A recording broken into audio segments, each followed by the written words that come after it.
কি ওভারঅল।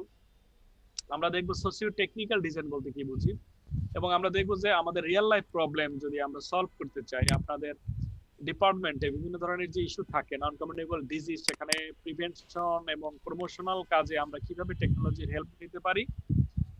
এবং আমরা দেখবো পাবলিক হেলথ ইনফরমেটিক্স, যেহেতু আপনারা পাবলিক হেলথ পড়াশোনা করতেছেন, সেক্ষেত্রে আপনাদের পাবলিক হেলথ ইনফরমেটিক্সটাকে আমি একটু ফোকাসে রাখতে চাচ্ছি।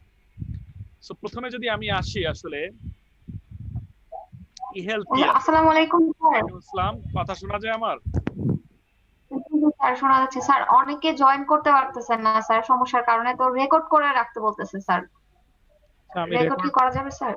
হ্যাঁ আমি তো রেকর্ড দিয়েছি, দেখা যাক কি হয়। হুম, জি স্যার। চেষ্টা করতে বলেন, কারণ রেকর্ডের তো আসলে অনেক কিছু একটি পার্টিসিপেশন থাকে না। হ্যাঁ, সেটা তারা হয়তো বা জি লেকচারটা স্যার। পাবে, এখানে পার্টিসিপেশনের দরকার আছে। আমাকে অ্যাটেন্ডেন্স শিট দিয়ে দিচ্ছে ম্যাডাম, সেখানে অ্যাটেন্ডেন্স দিতে হবে। দেখেন ওকে স্যার। আমি যেটা বললাম যে ইলেকট্রনিক হেলথ, ডব্লিউএইচ এর সংজ্ঞা মতে basically E health is the use of information and communication technologies for health. তার মানে আপনি আইসিটি রিলেটেড কোনো কিছু যদি আপনি হেলথে অ্যাপ্লাই করেন, সেটাই হচ্ছে ই হেলথ। এখন ই হেলথের মধ্যে কি থাকতে পারে বেসিক্যালি, দেখেন এখানে যে পিকচারটা আছে, সেখানে health care management information system, telemedicine, telecare, mobile health, internet of things, clinical decision support system, e prescribing, e appointments, electronic health record, electronic medical record, সবগুলাই কিন্তু দেখেন এটার সাথে কানেক্টেড আছে ই হেলথ অ্যাপ্লিকেশন প্যারাডাইম। এবং এখানে এই ধরনের অ্যাপ্লিকেশনগুলো দিয়ে আপনি treating patient, conducting research, education, তারপরে ট্র্যাকিং ডিজিজ, মনিটরিং। এখন বর্তমানে আমাদের কোভিড সিচুয়েশনে সবচেয়ে বেশি দরকার কিন্তু এইটা আমাদের, তাই না? আমাদের কিন্তু কোভিড সিচুয়েশনে আমাদের ট্র্যাকিং, ট্রেসিং, এই জিনিস, মনিটরিং, এই জিনিসগুলো কিন্তু খুবই ইম্পর্টেন্ট, এবং এটা একটা পার্ট অফ পাবলিক হেলথ ডোমেনের কিন্তু কাজ। যদিও আমরা আমাদের করোনা সিচুয়েশনে আমরা কিন্তু পাবলিক হেলথ স্পেশালিস্টদের বেশি একটা আমরা রোল প্লে করতে দেখতেছি না, বাট নর্মালি কিন্তু এই করোনা সিচুয়েশন, এপিডেমিওলজিক্যাল যত কিছু আছে, নর্মালি অন্য অন্য দেশের কথা আমি বলতে পারি যে সেখানে পাবলিক হেলথ অ্যাক্টিভলি সেখানে রোল প্লে করে। সো এখানে পলিসিগত অনেক ব্যাপার আছে, হয়তো বা গভর্নমেন্টে ইস্যু আছে। So the combined use of electronic communication and information technology in the health sector. So এটাকে যখন আমরা কম্বাইন করবো হেলথ কেয়ার সেক্টরের সাথে, কিন্তু আমরা দেখতেছি আমাদের হেলথ সেক্টরে কিন্তু টেকনোলজির ব্যবহার খুবই সীমিত, এবং আমাদের অ্যাক্সেসিবিলিটিও এখনো কিন্তু সীমিত, খুব বেশি না কিন্তু।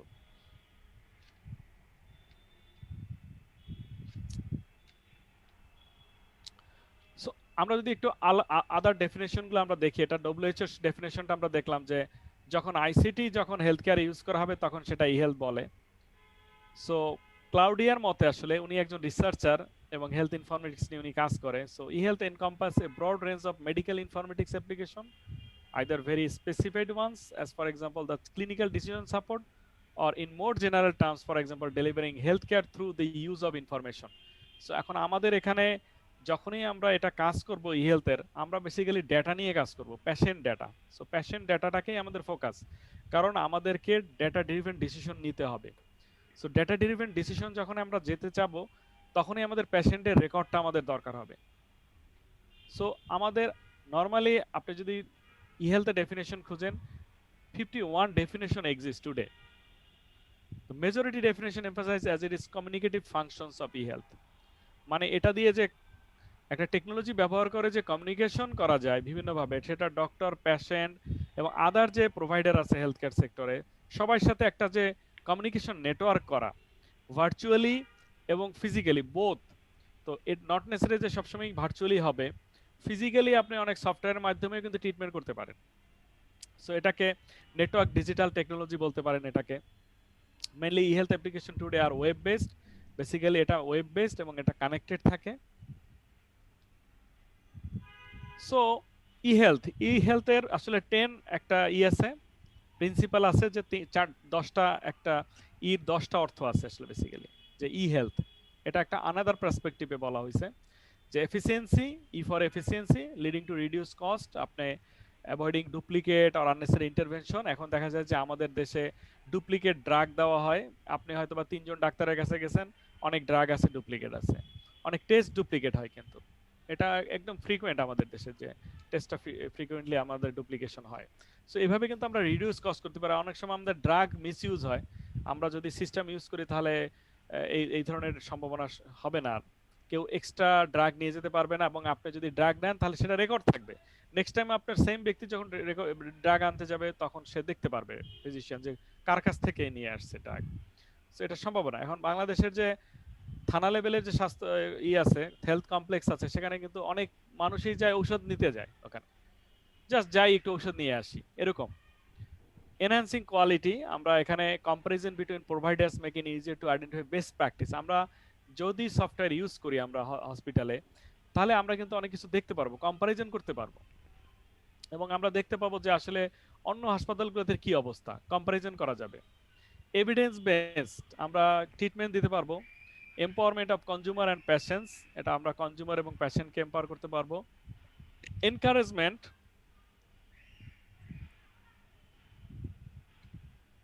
Of new relationship based on partnership.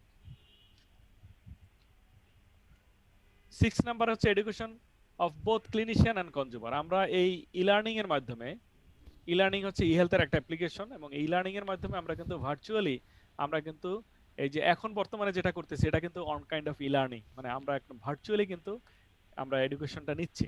ঠিক আছে, এটা আমরা মেডিকেলে যখন একজন সিনিয়র ডক্টর তার যে আন্ডার স্টুডেন্ট থাকে ইন্টার্নশিপ, তাদেরকে ট্রেনিং এর জন্য ইউজ করা যাইতে পারে এই ধরনের প্ল্যাটফর্ম। এনাবলিং, মানে enabling information exchange between health care provider. আমরা দুইটা তিনটা বা ওয়ান মোর হসপিটালের সাথে একটার সাথে আরেকটার কিন্তু একটা কমিউনিকেশন চ্যানেল হতে পারে। যেমন আমি হয়তো বা স্কোয়ারে আমি ট্রিটমেন্ট করেছি, কিছুদিন পর আমি হয়তো বা ইউনাইটেডে যাব, তো স্কোয়ারের যে রেকর্ডটা সেটা আবার ইউনাইটেড গিয়ে আমার দেখা দরকার হইতে পারে। সেক্ষেত্রে আমরা একটা যদি কমিউনিকেশন চ্যানেল করে দিতে পারি, তাহলে দুইটা হাসপাতালের মধ্যে কিন্তু ইনফরমেশন এক্সচেঞ্জ করা সম্ভব। Extending the scope of health care, আমরা এটাকে আমরা হেলথ কেয়ারটাকে শুধু একটা হাসপাতালের মধ্যে না রেখে আমরা কিন্তু টেলিমেডিসিনের মাধ্যমে কিন্তু সেটাকে আমরা সমস্ত বাংলাদেশে ছড়াই দিতে পারি। এথিক্স এবং ইকুইটি।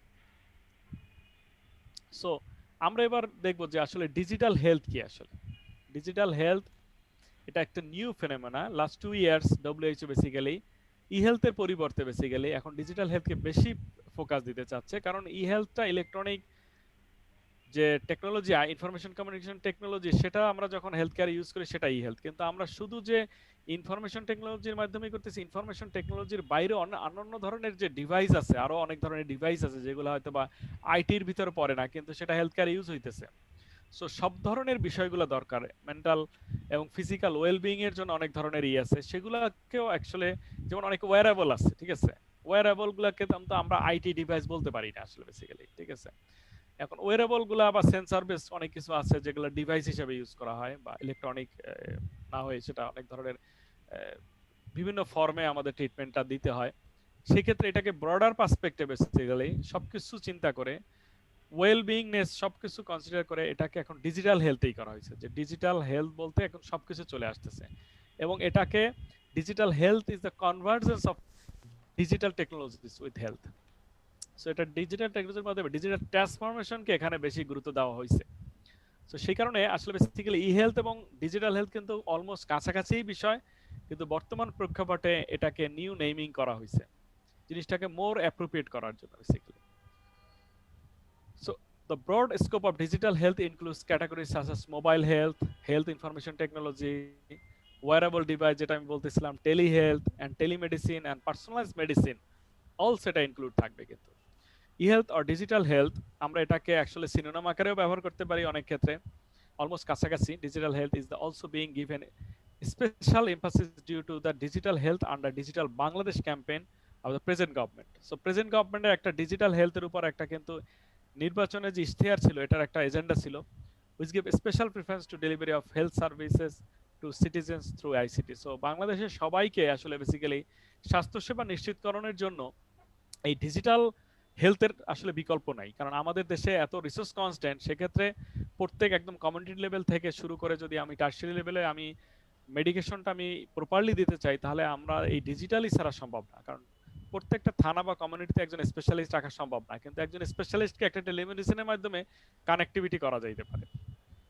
সো ডিজিটাল হেলথের বেসিক্যালি আমরা যদি বলি আরো, the use and scale up of digital health solution can revolutionize how people worldwide achieve higher standard of health and access services to promote and protect their health and well-being.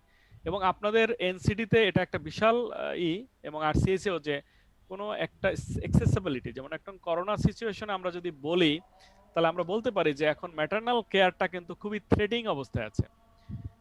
Pregnant women যারা আছে, মাদাররা আছে, তারা কিন্তু follow up ভিজিটে যেতে পারতেছে না করোনার আতঙ্কে। এবং আপনাদের মধ্যে যদি কোনো রিলেটিভ থাকে তাহলে এটা সবচেয়ে বেশি আপনারা বুঝতে পারবেন যে প্রেগনেন্ট উমেনরা এই করোনা সিচুয়েশন সবচেয়ে বেশি এফেক্টেড এবং ভালনারেবল সিচুয়েশনে আছে। একে তো তারা খুবই রিস্ক ফ্যাক্টর থাকে তাদের করোনা সিচুয়েশনে, এবং তারা অনেক সময় ডাক্তার অ্যাভেলেবিলিটি থাকে না, যারা গাইনি স্পেশালিস্ট তারা কিন্তু অ্যাভেলেবল থাকে না ডক্টর সেন্টারে, এবং এই কারণে তাদের জন্য একটা অনেক সময় মোবাইলের মাধ্যমে ভার্চুয়ালি ট্রিটমেন্ট নিতে হয়, যেটা অনেক সময় সম্ভব না। অনেক সময় ফিজিক্যালি চেকআপের দরকার হয়, ফিজিক্যাল এক্সামিনেশন দরকার হয়, সেটা কিন্তু আসলেই খুব ডিপ্রাইভড অবস্থায় থাকে। এবং অনেক ধরনের কিন্তু কনসিকুয়েন্স হয়েছে আমাদের লাস্ট 8 মান্থসে, এবং অনেকেই হসপিটালাইজ বা ডেলিভারি করতে পারে না, তারা হোম ডেলিভারি করতে হয়েছে, ঠিক আছে, বাসায় বসে তাদের ডেলিভারি করতে হয়েছে। এবং সেখানে অনেক ক্ষেত্রে আমাদের মিডওয়াইফসের অভাব আছে আমাদের প্রত্যন্ত এরিয়াতে। সো অনেক ধরনের একটা মানে সিচুয়েশন তৈরি হয়েছে, অ্যারাউজ হয়েছে। সেটা আমরা অনেকটাই হয়তো বা ডিজিটাল হেলথ দিয়ে আমরা অনেক সময় কনসালটেশন করতে পারতাম। আমরা অনেক ধরনের সেন্সর বেস ডিভাইস আছে, সেগুলো দিয়ে হেলথ কেয়ার যারা স্বাস্থ্যকর্মী হিসেবে কাজ করে তাদেরকে আমরা কিছু ডিভাইস দিয়ে তাদেরকে মেজার করতে পারতাম, ভাইটালস বা অন্যান্য সাইনগুলোকে। তো এইভাবে অনেক অল্টারনেটিভ ট্রিটমেন্ট আমাদের আসলে করা যেত আসলে, কিন্তু যেহেতু আমরা রেডি ছিলাম না এরকম একটা সিচুয়েশনে, সেই কারণে আমাদের কিন্তু এটা সরাসরি করতে পারিনি আমরা। বাট ফিউচারে আমরা বর্তমান প্রেক্ষাপটে আমাদের শিক্ষা নিয়ে আমরা ডিজিটাল টেকনোলজিকে কিভাবে ইনকর্পোরেট করে আমরা ম্যাটারনাল এবং চাইল্ড কেয়ারকে আরো ইমপ্রুভ করতে পারি সেটা নিয়ে আমরা কাজ করতে পারি আসলে। আমাদের রিপ্রোডাক্টিভ চাইল্ড যে এটা আছে সেখানে আমাদের কাজ করার অপশন আছে, আমরা মোবাইল অ্যাপস দিয়ে অ্যাওয়ারনেস করতে পারি, এবং যারা আছে মেইন উম্যান সবাইকে আমরা এই বিষয়ে শিক্ষা দিতে পারি। Digital health provides opportunity to Excelerate hour progress in attaining health and wellbeing related sustainable development, যেটা এসডিজি গোল আমাদের বর্তমানে আছে, সেটা কিন্তু এটাও করতে হলে আমাদেরকে আসলে এটা আসতে হবে, ডিজিটাল হেলথে আসতে হবে। এবং আপনারা জানেন যে ইউনিভার্সাল হেলথ কভারেজ, যেটা এসডিজির একটা গোল, প্রাইম গোল আছে, সেটাকে অ্যাচিভ করতে হলে আমাদের টেকনোলজি ছাড়া এটা সম্ভব না। 18 কোটি দেশে মানুষের এই দেশে যেহেতু রিসোর্স কনস্ট্যান্ট আছে, সেক্ষেত্রে আমাদের টেকনোলজি দিয়েই আমাদেরকে এই সমস্ত মানুষের কাছে পৌঁছাইতে হবে। এবং জানেন আমরা বাংলাদেশ এখন ফেসবুক ইউজের দিক থেকে তৃতীয়, মানে বাংলাদেশের মানুষ সবচেয়ে বেশি সময় ফেসবুকে থাকে, এটার দিক থেকে আমরা যেহেতু জনসংখ্যার দিক থেকে কিন্তু এত তৃতীয় না, কিন্তু আমরা ফেসবুকের দিক থেকে তৃতীয় হয়েছি, মানে এটা একটা দিক থেকে একটা অ্যাচিভমেন্ট আমাদের। যদিও এটার অনেক কনসিকুয়েন্স আছে, সোশ্যাল অনেক এডিকশন, মানে ইন্টারনেট এডিকশনের ফলে অনেক ধরনের সমস্যাও তৈরি হতে পারে দ্য সেম টাইম। সো এটা আমাদের জন্য কনশাস হতে হবে আসলে। টেকনোলজি যেমন পজিটিভ সাইড আছে, নেগেটিভ সাইডও আছে। The broad scope of digital health includes categories such as mobile health, m-health, health information technology, যেটা আমরা বললাম wearable device, telehealth, telemedicine and personal medicine। এইগুলোই হচ্ছে এই ডিজিটাল হেলথের যে ক্যাটাগরি বা সাব ক্যাটাগরি এগুলা। So benefits of digital health, আমরা কি বেনিফিট পেতে পারি আসলে ডিজিটাল হেলথ দিয়ে। So providers and other stakeholder are using digital health technology, যেমন বিভিন্ন হসপিটাল, ক্লিনিক, ডায়াগনস্টিক সেন্টার, বিভিন্ন স্টেকহোল্ডারদের, এবং পার্সোনালি আপনি ইউজ করতে পারেন। পার্সোনালি যেমন আপনি একজন ডক্টর, আপনি এখন কোভিড সিচুয়েশনে আপনি রোগী দেখবেন, তাহলে আপনি একটা টেলিমেডিসিনের মাধ্যমে, ভিডিও কনফারেন্সের মাধ্যমে কিন্তু আপনি সেটা এনাবল করতে পারেন। সো আমাদের মেইন যেটা বেনিফিট করে সে রিডিউস ইনএফিসিয়েন্সি, আমাদের ইনএফিসিয়েন্সি দূর করে, অ্যাক্সেসিবিলিটি বাড়ায়, আমাদের হেলথ কেয়ারে অ্যাক্সেসিবিলিটি বাড়িয়ে দেবে, রিডিউস কস্ট, আমাদের রিডিউস কস্ট করবে। কারণ একজন গ্রামের মানুষ যদি ঢাকার একজন স্পেশালিস্টের সাথে কথা বলতে পারে, কনসালটেশন করতে পারে, তাহলে তার ট্রান্সপোর্টেশন কস্ট নরমালি রিডিউস হয়ে যাচ্ছে ইনিশিয়ালি, এবং তার একটা সময় ব্যয় হবে, ঢাকা আসতে যেতে একটা টাইম যাবে, টাইম কিল হবে, এবং সে হয়তো এই টাইমে অন্য কিছু করলে সেখান থেকে একটা প্রোডাক্টিভিটি বের করতে পারবে। ইনক্রিজ কোয়ালিটি, আমরা কোয়ালিটি এনশিওর করতে পারি, কারণ টেকনোলজিতে আমার ডেটাগুলো সবসময় ভিজিবল থাকে। তাহলে আপনি যখন একজন ডাক্তারের কাছে বারবার যাবেন, প্রিভিয়াস ডাটাটা কিন্তু তার মনে থাকবে না, কিন্তু আপনি যদি টেকনোলজির মাধ্যমে থাকেন, সেই ডক্টর যদি সফটওয়্যার ইউজ করে, তাহলে কিন্তু খুব সহজেই আপনার প্রিভিয়াস মেডিকেল হিস্ট্রি সে দেখতে পারবে। Make medicine more personalise for patients, আমরা একেবারে তার মেডিকেল রেকর্ড, ক্লিনিক্যাল রেকর্ড সবকিছু দেখে শুনে বুঝে আমরা কিন্তু একটা তার মতো করে, তার যদি কোনো অ্যালার্জি থাকে, সেনসিটিভিটি থাকে, সেটাও দেখে আমরা কিন্তু তাকে ট্রিটমেন্ট করতে পারবো। এই ডেটাগুলো না থাকলে আসলে আমরা কিন্তু 5-10 বছরের ডেটা কোনো ডাক্তারের পক্ষেই মনে রাখা সম্ভব না। সো টেকনোলজি আমাদের এই সুবিধা দিতে পারে, কারণ টেকনোলজি এটা আমাদের জন্য একজন ডাক্তারের যখন একজন ডাক্তার যখন একজন পেশেন্টের আইডি ধরে করবে, সার্চ দিবে, সমস্ত রেকর্ড তার চলে আসবে ওখানে, তার তার পাস্ট হিস্টোরি, ফ্যামিলি হিস্টোরি, তার ড্রাগ হিস্টোরি সবকিছু থাকবে। So e-health or digital health is also being given a special emphasis due to the digital health.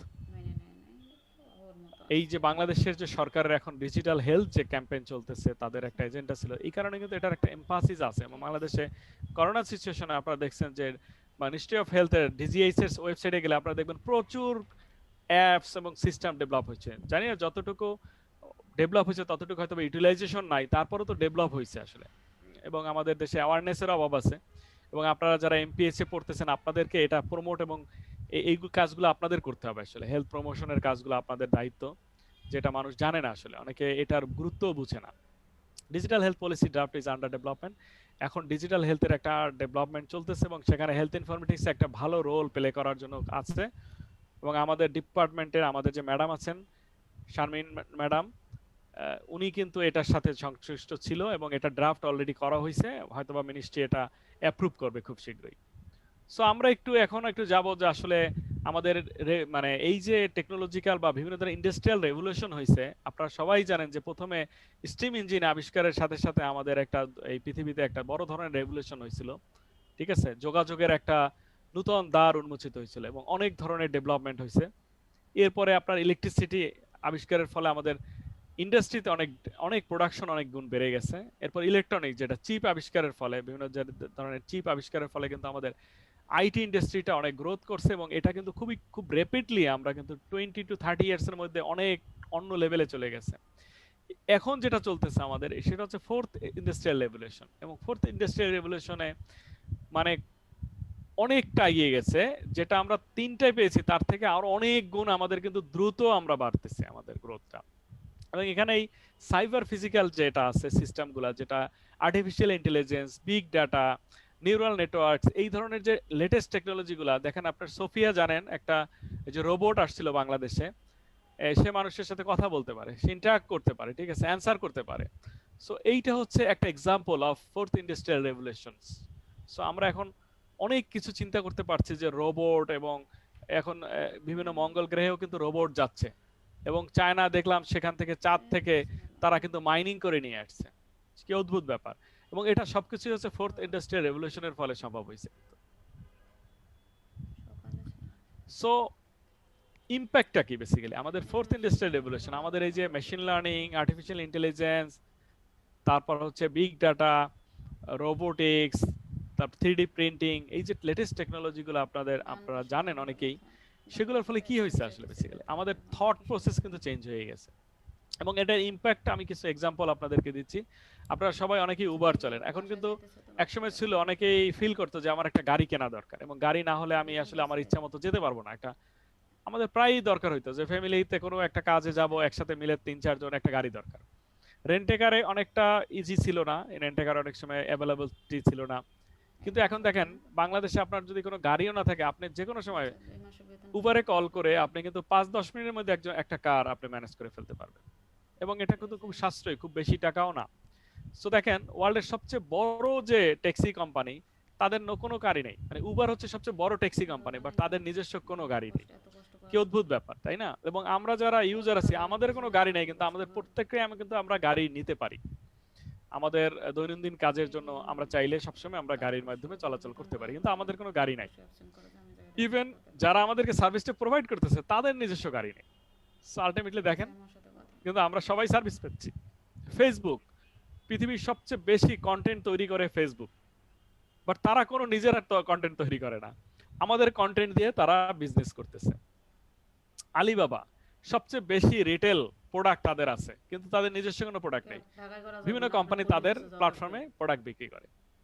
Airbnb, ওয়ার্ল্ডের সবচেয়ে বড় অ্যাকোমোডেশন প্রোভাইডার, মানে থাকা, তারা বসবাসের জন্য তারা অ্যাকোমোডেশন প্রোভাইড করে, এবং তাদের নিজস্ব কোনো রিয়েল এস্টেটই নাই, তারা অন্য হোটেলকে তারা তাদের কাছে এখানে এসে তারা রেন্ট করে। সেটা কিন্তু খুবই ইন্টারেস্টিং আমাদের এখন বর্তমানে, যে আমরা অনেক কিছু আমাদের নিজেদের দরকার নাই, আমরা অনেক প্ল্যাটফর্ম দিয়ে, বাংলাদেশের দারাজ, যেমন দারাজের নিজস্ব কিছু নাই, তারা কিন্তু অন্যের প্রোডাক্ট বিক্রি করে। ইভেলি বাংলাদেশেও চলে আসছে কিন্তু ফোর্থ ইন্ডাস্ট্রিয়াল রেভলিউশনের এটা, তাই না? এটা একটা ব্যাপার বিষয়। মানুষের সো জীবন বাঁচানো এটা টাকা। এখানে আমি একটা স্পেসিফিক্যালি একটা বিষয় আমি আপনাদের সাথে ডিসকাস করতে যাই, যে আমি জানি না এটা আপনারা এই পোস্টটা আপনারা দেখছেন কিনা, কে কে দেখছেন এটা? কেউ আছেন যে সারা এই করতে পোস্টটা পারলে আপনারা দেখি, দেখছেন? এই যে ওর যাওয়ার দরকার ইলন নেই, এত মাস্ক জার্নি করা যাবে না। টেসলা গাড়ি কোম্পানির উনি হচ্ছে সিও, এবং উনি স্পেসএক্স এই অবস্থায় ওর যে রকেট বাসে উঠে যাবে। উৎক্ষেপণ করে, আমাদের বঙ্গবন্ধু স্যাটেলাইট কিন্তু তার স্পেসএক্স থেকে কিন্তু উৎক্ষেপণ করা হয়েছে। এই ইলন মাস্ককে কে কে চেনেন আপনাদের মধ্যে থেকে? সারা কেউ পৃথিবী চিনেন ঘুরে আপনারা বেড়াবে। ইলন মাস্ক নাম শুনছেন? জি স্যার। স্যার নামটা শোনা শোনা লাগতেছে স্যার। আচ্ছা, উনি এখন অলমোস্ট বিল গেটসকেও কিন্তু ক্রস করে গেছে, উনি সেকেন্ড ধনী। হ্যাঁ, ঠিক আছে, বর্তমানে উনি সেকেন্ড ধনী, মানে অ্যামাজনের মালিক ও তো বাড়িতে বেজোস, বাড়িতে আর উনি দেখবে হচ্ছে এখন সেরকম, সেকেন্ড ধনী আপনি হয়ে চলে গেছে। তো আসবেন। আরো বেশি মানুষ চিনবে ওনাকে, এখন না চিনলেও চিনবেন। উনি হচ্ছে স্পেসএক্স রকেট উৎক্ষেপণ ওনার কোম্পানি, আপু না করছে এবং আপনার উনি হচ্ছে গাড়ি গাড়ি চালানো কোম্পানি, নেই? মানে ব্যাটারি চালিত গাড়ি, ইলেকট্রিক কার উনি না করতেছে সত্য কথা টেসলা, কোন হয়। এবং সবচেয়ে বেশি, এবং ওই শেয়ার অনেক গুণ বেড়ে গেছে, হ্যাঁ। কয়েক হাজার গুণ বেড়ে গেছে, যার ফলে উনি দ্বিতীয় ধনী হতে যাচ্ছে আরে বিল বাবা, গেটসকে আপনার কথা কই অতিক্রম নাই। করে। ঠিক আছে, এখন নিউজে এটা ভাইরাল নতুন হয়েছে, নিউজ, আর তো কিন্তু সমস্যা নিউজ আছে। আরেকটা আছে ওনার।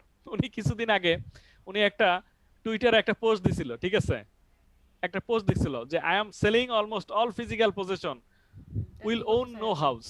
উনি এই জাস্ট টুইটারে শুধু একটা কথা, একটা লাইন উনি লিখছে যে I am selling almost all physical possession. উনি উনি একটু পাগলা টাইপের আর কি, একটু ক্রিয়েটিভ মানুষ, ইনোভেটিভ টাইপের মানুষ। তো ওনার ওটা সেটা মতি আপনার মর্জি মা কখন কি বাবার হয় বলা চিন্তা যাবে না। করা উনি লাগবে না। এটা এখন ওর টুইটারে জন্য হঠাৎ তো করে পোস্ট দিয়ে বাঁচানোর দিয়েছে, দরকার বেশি না, আপনার ওই এবং একটা এয়ারপোর্ট টুইটারে কেমনে পোস্ট দেওয়ার ফ্লাইট ফলে আসবে ওনার ওগুলো দরকার। শেয়ার ভ্যালু কত কমছে দেখেন, এখানে ডান পাশে দেখতেছেন আপনারা। জি just sir. Two Twitter post by Elon Musk, CEO of Tesla, reduce the আমি Tesla বুঝি না, stock আপনার price কিছু 14 চিন্তা করে billion ভাবতে US হবে। dollar just within a second.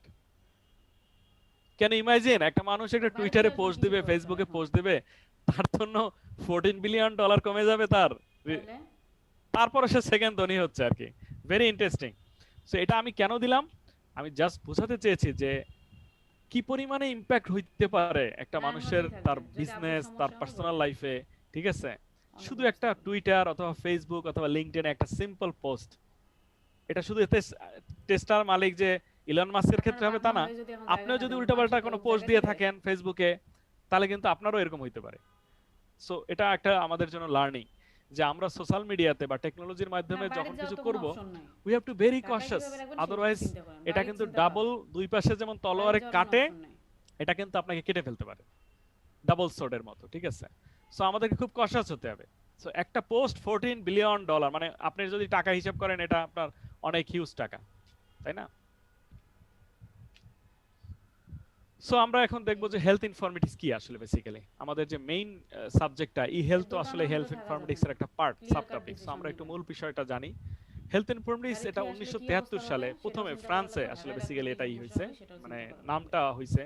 ঠিক আছে, বাইরে থেকে সো আসলে এটা যদি আমরা ডেফিনেশন আমরা খুঁজি, তাহলে ডেফিনেশনটা দাঁড়ায় আসলে basically the science regarding ways to define, collect, organize and analyze medical and healthcare information. So আমরা কোনো মেডিকেল ইনফরমেশন বা পেশেন্ট ইনফরমেশনকে যদি আমরা প্রথমে ডিফাইন করি যে আমরা কোন ইনফরমেশনটা নিব, সেটা কালেক্ট করতে হবে, আমাদেরকে অর্গানাইজ করতে হবে। অর্গানাইজ করা মানে হচ্ছে আপনি হয়তো এক্সেল অথবা ডেটাবেজে আপনি সেটাকে সাজাবেন কলাম বা রো অনুযায়ী, বিভিন্ন অ্যাট্রিবিউট অনুযায়ী। এরপর সেটাকে আপনি অ্যানালাইসিস করতে পারেন, যেমন ফর এক্সাম্পল আপনি স্পেসেস অ্যানালাইসিস করতে পারেন, বা অন্যান্য আরে আপনি অ্যানালাইসিস করতে পারেন। অ্যানালাইসিস জন্য অনেক ধরনের পন্থা আছে, আপনি মেশিন লার্নিং এর মধ্যে অ্যানালাইসিস করতে পারেন, পাইথন দিয়ে করতে পারেন। সো যেভাবেই করেন, আপনি যে health record, medical record, health information অথবা মেডিকেল ইনফরমেশন আপনি যদি ডিফাইন, কালেক্ট, অর্গানাইজ এবং অ্যানালাইজ করেন, এবং সেই অ্যানালাইজ অনুযায়ী আমাদের টার্গেটটা হচ্ছে আমরা ডেটা ড্রিভেন ডিসিশন নেব বেসিক্যালি। এখন আপনারা যদি so medical informatics is originating from the French, আমি যেটা বললাম, informatic medical, and its very common definition of medical informatics is the development and application of ICT based method for acquisition, representation, processing, presentation and communication of data, information and knowledge in medicine, healthcare and clinical research. এটা খুবই broader একটা definition দেওয়া হয়েছে। আপনারা সবাই জানেন যে data, information এবং নলেজের পার্থক্যটা। ডেটা হচ্ছে র ডাটা 1 2 3 4 5 6, এটার আসলে বেসিক্যালি কোনো মিনিং থাকে না, এটা জাস্ট র ডাটা।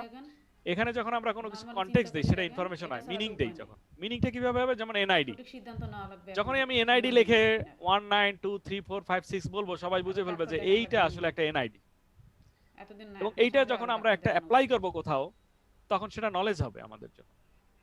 এবং এই এই দরকার নেই, আর নলেজটা দরকার যখন নেই। আমরা একদম হায়ার তারপর লেভেলে নিয়ে আমরা অ্যাপ্লাই 1 করব, মিনিট সেটাকে কষ্ট আবার করে থাকবে, উইজডমও সমস্যা বলে। কি? বাচ্চা the হবে, the best হাসপাতালে যাবে, সমস্যা use আছে? utilization of knowledge. So the term medical informatics or health একটু informatics কষ্ট was করবেন, সমস্যা কি? increasingly ও being বাচ্চা কাচ্চা হলে used with বাচ্চা a আপনি focus দেখবেন না on চাকরি করবেন। physician. এত ভয়াবহ কি ফিজিশিয়ানদের আছে? জন্য এটা একটা Clear খুবই cut একটা decision নেবেন, সৎ পথে ভ্যালুয়েবল যাবেন। একটা সাবজেক্ট ভয়ের হিসেবে কিছু নেই তার আসতেছে, মধ্যে। এবং হেলথ ইনফরমেশন হিসাবে বিভিন্ন দেশে এবং আমাদের দেশেও এটা চাহিদা আজকে বাড়তেছে। শাহিনা সুবদুল্লাহ ভাইয়ের সাথে কথা সো বলছি। আমরা যদি আদার টার্মিনোলজি গুলো দেখি যে আন্ডার ই হেলথ কি আছে, আমাদের যে টেলি হেলথ আমরা আছে, ফোন টেলিমেডিসিন করে আছে, কথা টেলিকেয়ার বলছি, আছে, আমার এম হেলথ আছে। সমস্যা। আমরা একটা একটা করে দেখবো যে আমি আসলে তো আসলে টেলিমেডিসিনটা ব্যাখ্যাও কি। করতে পারতেছি না। টেলিমেডিসিন আমরা অনেক ক্ষেত্রে চিনি, আমরা সব ক্ষেত্রে বলি, করেন না, আমরা কিন্তু করতে টেলি পারতেছি হেলথ, না।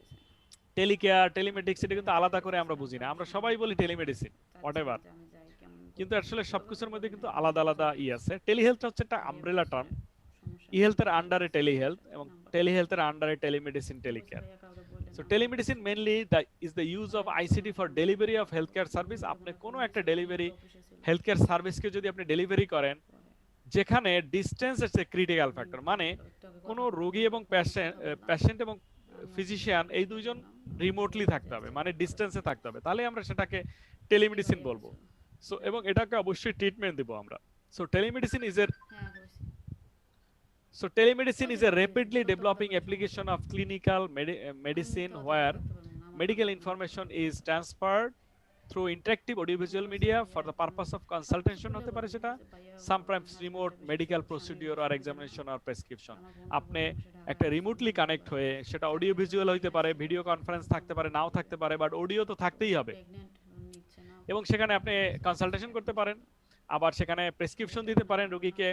কিছু ফিজিক্যাল এক্সামিনেশনও করা সম্ভব ডিভাইসের মাধ্যমে, ইন্টারনেট অফ মেডিকেল ডিভাইস, যেটা সেন্সর বেস ডিভাইস আছে কিছু কিছু, যেমন পালস অক্সিমিটার জন্য বা হার্টবিট মাপার জন্য, টেম্পারেচার মাপার জন্য, এরকম ধরনের ডিভাইস এখন সেন্সর বেস ডিভাইস পাওয়া যায় অ্যাভেলেবল। সেটার মাধ্যমে আপনি কিন্তু রিমোটলিও আপনি কিন্তু ভাইটালসগুলো নিতে পারেন চাইলে।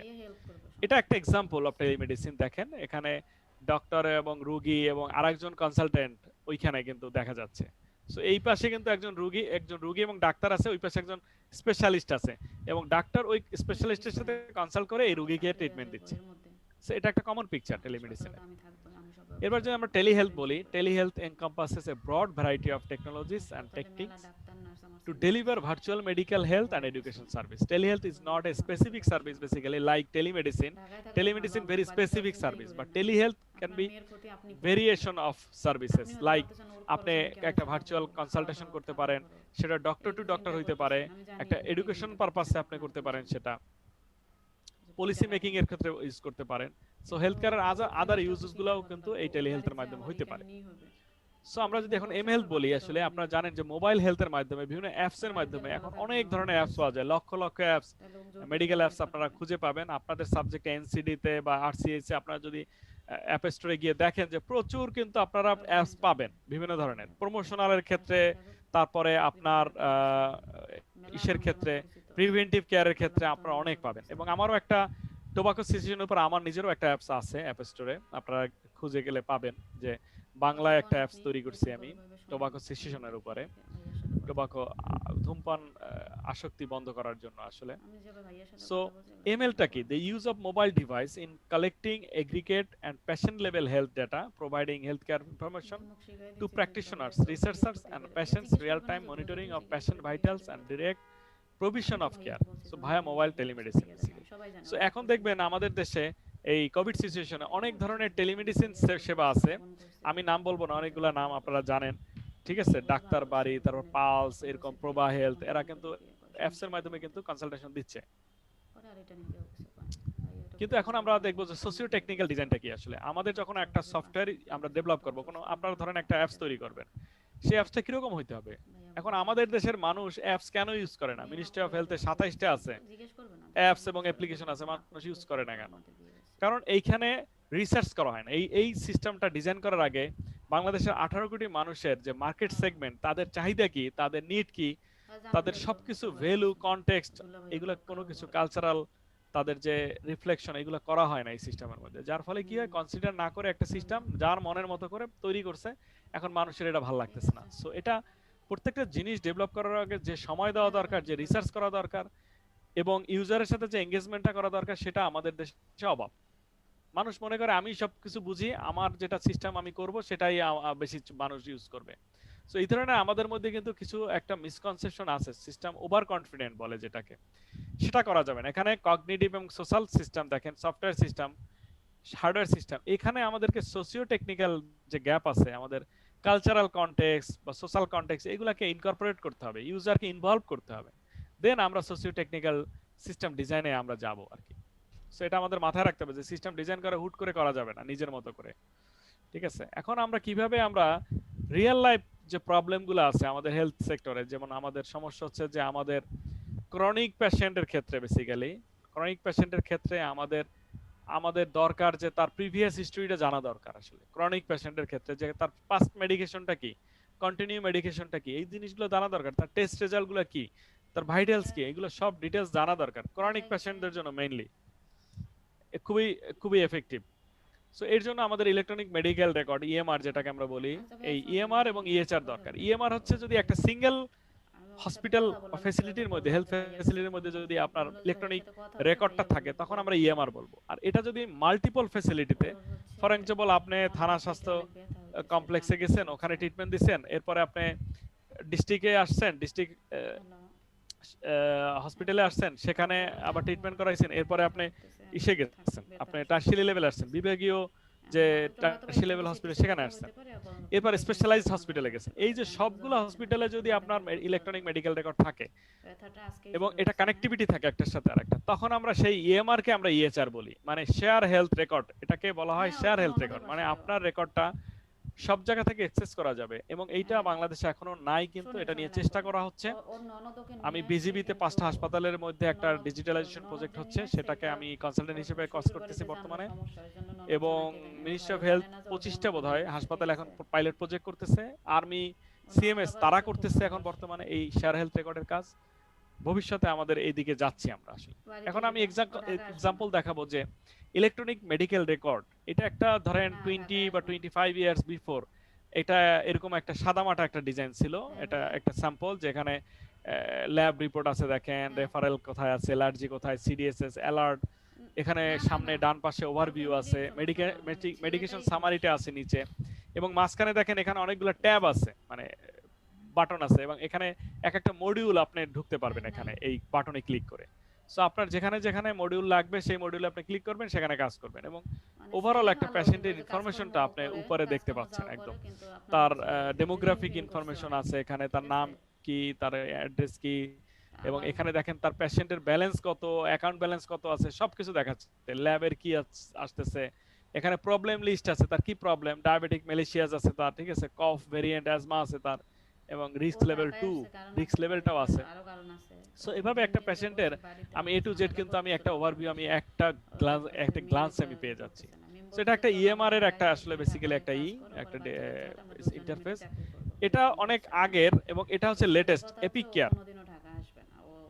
সমস্ত পৃথিবীতে যদি আপনি ইএমআর চিন্তা করেন, এরা হচ্ছে পায়োনিয়ার, মানে এই এপিক কেয়ার 40 বছর আগে ইএমআর সিস্টেম ডেভেলপ করছে, এবং আমেরিকাতে তারা নাম্বার 1 বেসিক্যালি। এপিক কেয়ার খুবই নামকরা একটা কোম্পানি, যারা সমস্ত ওয়ার্ল্ডের জন্য এরকম মেডিকেল রেকর্ড করে, সিস্টেম প্রোভাইড করে, এবং কানাডা, আমেরিকা, ইউরোপে অনেক এপিক কেয়ার ইউজ করা হয়। খুবই একটা ভার্সেটাইল সিস্টেম তৈরি করছে তারা, যেহেতু 40 বছর ধরে তারা এই ডেভেলমেন্ট করে করে করে করে এখন একটা স্টেবল জায়গায় পৌঁছেছে। সো এটা খুবই স্টেবল একটা বিষয়, একটা সিস্টেম, মেডিকেল রেকর্ড সিস্টেম। হ্যাঁ, এটা একটা সার্নার সেকেন্ড পজিশনে আছে, এরাও আমেরিকাতে খুবই খুবই নামকরা, এবং এরা দেখেন সব ড্যাশবোর্ডে সবকিছু আছে এখানে, কিন্তু সব অ্যালার্জি, তারপর অ্যাকচুয়াল ওয়েট কত, ডোজ ওয়েট কত, সবগুলো, এবং ডান পাশে দেখেন সবকিছু আছে এখানে, কিন্তু ল্যাব রিপোর্ট কি, রেসপিরেটরি থেরাপি কি হয়েছিল। তো এখানে এট এ গ্লান্স একটা পেশেন্টের সবকিছু ডিটেইলস আমরা দেখতে পাচ্ছি। এটা ই ক্লিনিক্যাল ওয়ার্কস আরেকটা কোম্পানির একটা সলিউশন, ইএমআর সলিউশন। এরাও খুব ভালো, এরাও নামকরা, এবং এদের অনেক পেশেন্ট আছে, এবং এখানে দেখেন অনেক কিছু আছে এক জায়গায়। আপনাকে কিন্তু একটা স্ক্রিনের ভিতরে আপনি সব ধরনের কিন্তু ফাংশনালিটি পাচ্ছেন এখানে, ঠিক আছে। এটা হচ্ছে একটা কম্পিউটারাইজড ফিজিশিয়ান অর্ডার সিস্টেম, মানে এক্সরে আরএক্স, যেটা আমরা বাংলাদেশে আরএক্স হিসেবে জানি, বা প্রেসক্রিপশন, ই প্রেসক্রিপশন বলি আমরা। এবং আমরা হেলথ আচ্ছা, ইনফরমেশন হিসাবে আমরা এটাকে নাম দেই ঠিক always computerise physician ordering system. So CPU এটা হচ্ছে একটা স্ট্যান্ডার্ড নাম, এটাকে বাংলাদেশে আরএক্স ই প্রেসক্রিপশন হিসেবে পরিচিত। সো এখান থেকে আপনি প্রেসক্রিপশন করতে পারবেন, সেই প্রেসক্রিপশনটা শেয়ার করতে পারবেন রোগীর সাথে, এবং এটা অ্যাক্সেসিবল ফ্রম এনিওয়্যার। সো এইটা একটা যে হোলিস্টিক সিস্টেম এরকম থাকলে আমাদের কিন্তু অনেক মেডিকেশন করা অনেক সহজ হয়ে যাবে। ঠিক আছে, এখানে একটা অ্যালার্ট দেওয়া হয়েছে দেখেন যে ওয়ারফারিনের সাথে সেফালেক্সিন দিলে কি হয়, একটা ড্রাগ ড্রাগ ইন্টারাকশন হয়। ঠিক আছে, এই ড্রাগ ড্রাগ ইন্টারাকশনটা সে কিন্তু দেখাচ্ছে যে আপনি যদি এটা দেন তাহলে রিস্ক আছে কিন্তু। ঠিক আছে, এরপরে ডাক্তার যদি মনে করে যে না সে রিস্ক নিয়েও তাকে দিতে হবে দিবে, আর নাইলে সে এটাকে অ্যাভয়েড করবে। সো এটা রিস্ক ফ্যাক্টরগুলোকে একটা অ্যালার্ট বা রিমাইন্ডার দিতে পারে। সো এরপরে আমরা দেখবো যে বিভিন্ন ধরনের পেশেন্ট সাইড আছে, যেমন আপনি পেশেন্টের যদি কোনো নলেজ দরকার হয় বা কোনো ডিজিজ সম্পর্কে জানতে হয়, তাহলে এই ধরনের সাইট থেকে তারা নলেজ গ্যাদার করতে পারে, এবং এখান থেকে প্রিভেন্টিভ কেয়ার থাকে, প্রমোশনাল অনেক অ্যাক্টিভিটিস থাকে, ট্রিটমেন্ট থাকে, গাইডলাইন থাকে, অনেক ধরনের কিন্তু থাকে। ঠিক আছে, আর এটাও একটা, এটা হচ্ছে আপনার 24 আওয়ার্স ডাক্তার পাবেন এখানে। যদি আপনারা করেন মানে রেজিস্টার করেন, এখানে কিন্তু ডাক্তারের জন্য বুকিং করতে পারবেন, এবং অ্যাপয়েন্টমেন্ট নিয়ে আপনারা কিন্তু এই ডক্টরদের সাথে কথা বলতে পারবেন। 24 আওয়ার্স থাকে। ঠিক আছে, তো 24 আওয়ার্স আপনারা এই ডক্টর পাবেন। অনেক সময় দেখা যায় রাত্রে আপনাদের কি করতে হবে, রাত্রে আপনাদের ডাক্তার দেখাতে হবে, কারণ ডাক্তার তো বাংলাদেশে হয়তোবা আপনি পাবেন না। ঠিক আছে, অনেক সময় অ্যাভেলেবল থাকে না। তো সেই কারণে এই ধরনের 24 আওয়ার সার্ভিস যদি আপনারা থাকে তাহলে কিন্তু অনেক সুবিধা আপনাদের জন্য। ঠিক আছে, আপনারা যখন তখন কানেক্ট হইতে পারবেন, কথা বলতে পারবেন ভার্চুয়ালি। এটা হচ্ছে মায়ো ক্লিনিক, আপনারা অনেকেই জানেন myoclinic.org মেডিকেল ওয়েবসাইট হিসেবে তারা সবচেয়ে বেশি কন্টেন্ট তারা প্রোভাইড করে, এবং আপনারা যদি কোনো রোগ সম্পর্কে জানতে চান এ টু জেড আপনারা এখানে জানতে পারবেন। এটার কেন কজ, সেটা কেন হয়, সেটার মেডিকেশন কি, সেটার সাইড এফেক্ট কি, সবকিছু জানতে পারবেন। এই একটা মানে অত্যন্ত ভালো ওয়েবসাইট, এবং এখানে আপনি অ্যাপয়েন্টমেন্ট করতে পারবেন, ডাক্তার খুঁজতে পারবেন, সব আছে এটার মধ্যে মায়ো ক্লিনিক। এবং এরা কিন্তু আমেরিকাতে খুবই একটা প্রভাবশালী এটা কোম্পানি মায়ো ক্লিনিক। এছাড়া আমার একটা কাজ ছিল, এটা মাস্টার্স থিসিস হিসেবে আমি করেছিলাম, ভার্চুয়াল পেশেন্ট সিমুলেশন। মানে আপনি এমার্জেন্সি সিচুয়েশনে ডক্টররা এবং নার্সরা বিভিন্ন ধরনের অ্যাডভার্স ইফেক্ট হয়, এখানে ভুল করে মানুষ, হিউম্যান এরর হয়, মেডিকেল এরর হয়, সেই এররগুলো কমন কিছু মিস্টেক হয় এমার্জেন্সিতে, সেটা আমি কেস আকারে এটা ইলাস্ট্রেট করেছি, এবং সেই কেসটা মেডিকেল 4th ইয়ারের মেডিকেল স্টুডেন্টরা কিন্তু এটা চাইলে তারা শিখতে পারে। ঠিক আছে, এই ভার্চুয়াল প্ল্যাটফর্ম থেকে, ই লার্নিং প্ল্যাটফর্ম থেকে। এটা একটা ডায়াবেটিক প্রি অ্যাসেসমেন্ট টেস্ট। এটা এই সফটওয়্যারের মাধ্যমে যে কেউ তার রিস্ক লেভেলটা সে দেখতে পায়, যে পার্টিকুলার কোনো ডিজিজের ডায়াবেটিক, এটা এখানে ডায়াবেটিক দেখানো হয়েছে, ডায়াবেটিক ছাড়া অন্যান্য ডিজিজের ক্ষেত্রে আপনারা অ্যাসেসমেন্ট করতে পারেন, স্ক্রিনিং টাইপের ব্যাপারটা, যে hypertension, diabetic, possible risk factor আর করতে পারে, ক্যালকুলেট করতে পারে, যে আমি হয়তোবা আমি এখন পর্যন্ত ডায়াবেটিক রোগী হইনি, বাট আমার কি ডায়াবেটিকের রিস্ক আছে কি নাই, সেটা কত পার্সেন্ট আছে সেটা বের করতে পারে এই ধরনের টেস্ট। এটা যারা ডেন্টিস্ট আছে তারা এইটা ভার্চুয়ালি লার্ন করতে পারে, যে বিভিন্ন ধরনের দাঁতের যে রোগগুলো আছে এবং ট্রিটমেন্টগুলো আছে, সেই ট্রিটমেন্ট প্রসিডিউর সম্পর্কে এখানে ভার্চুয়ালি লার্ন করতে পারে। এবার আসতেছি, আমরা যদি ইএমআর এবং ইএচআর, যেটা ইলেকট্রনিক মেডিকেল রেড, এটা যদি হাসপাতালে আমরা এস্টাবলিশ করতে চাই তাহলে অনেক কস্টিং এর ব্যাপার আছে। সো ডব্লিউএইচও কি করছে, আমাদের মতো দেশে যাদের রিসোর্স কন্টেন্টস আছে তাদের যারা ইজিলি একটা ইএমআর সিস্টেম ইউজ করতে পারে, এই জন্য তারা ওপেন সোর্স ফ্রি এই সফটওয়্যারটা করে রাখছে। আপনি যদি চান এটা আপনি অনলাইন থেকে ডাউনলোড করতে পারবেন, ডাউনলোড করে আপনি নিজের মতো করে ইউজ করতে পারবেন। সেক্ষেত্রে আপনার মিনিমাল একটা ধারণা থাকতে হবে যে এটা কিভাবে ডিপ্লয় করতে হয়, কিভাবে টেস্ট করতে হয়। তার ফলে আপনার কিন্তু একদম নতুন করে একটা সফটওয়্যার বানানোর দরকার নাই ইলেকট্রনিক মেডিকেল রেকর্ড। আপনি ডব্লিউএইচও এর এই ওপেন এমআরএসটাকেই আপনি শুরুতে ইউজ করতে পারেন। এটা ডব্লিউএইচও ফ্রি করে দিছে, এবং এটার ওপেন সোর্স, মানে আপনি এটার কোড সহ পাবেন, আপনি চেঞ্জ করতে পারবেন, এটাকে মডিফাই করে আপনি ইউজ করতে পারবেন। So Bangladesh ministry of health কিন্তু এই ওপেন এমআরএসই করতেছে। এখন 25টা হাসপাতালে যে পাইলটিং চলতেছে এই ওপেন এমআরএসটাই তারা ইউজ করতেছে। এরপরে e learning platform for DSS, এটাও আমি ডেভেলপ করেছি মিনিস্ট্রি অফ হেলথের জন্য।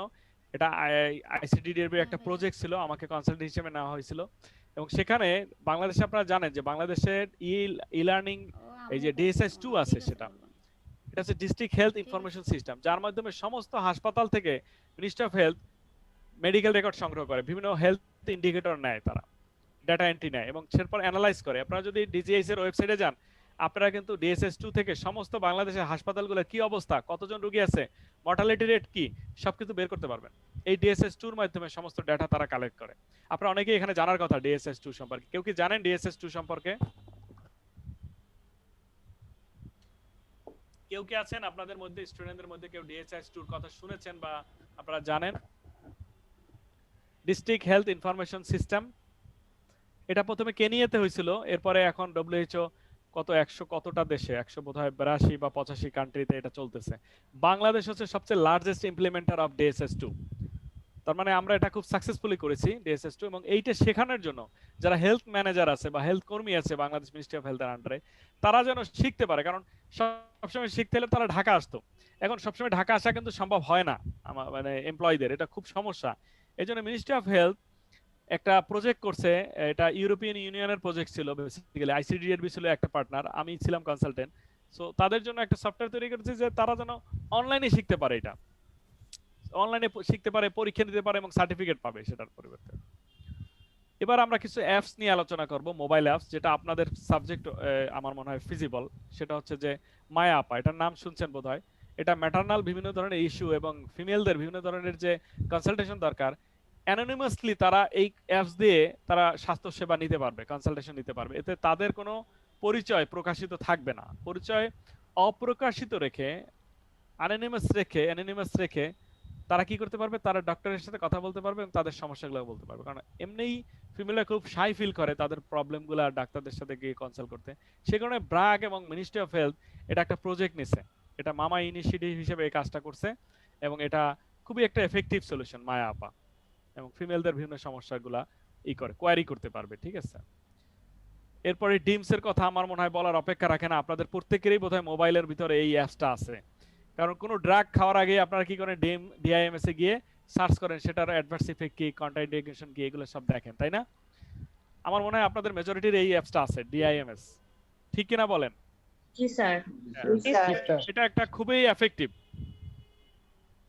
এটা কিন্তু একটা এক্সাম্পল অফ হেলথ ইনফরমেটিক্স, ই হেলথের একটা এক্সাম্পল, এটা একটা ই হেলথের একটা এক্সাম্পল। এরকম আপনারা এরকম অ্যাপস চিন্তা ভাবনা করতে পারেন যে আপনাদের সাবজেক্টে নন কমিউনিকেবল ডিজিজের ক্ষেত্রে আপনারা মানুষকে অ্যাওয়্যার করবেন, স্ক্রিনিং করবেন এবং তাদেরকে এরপর কি করতে হবে সেই বিষয়ে গাইডলাইন দেবেন, এবং আপনাদের ক্লিনিক্যাল যে গাইডলাইনগুলো আছে সেগুলোকে আপনারা অ্যাপসের মাধ্যমে দিতে পারেন যাতে মানুষের সেবা হয়।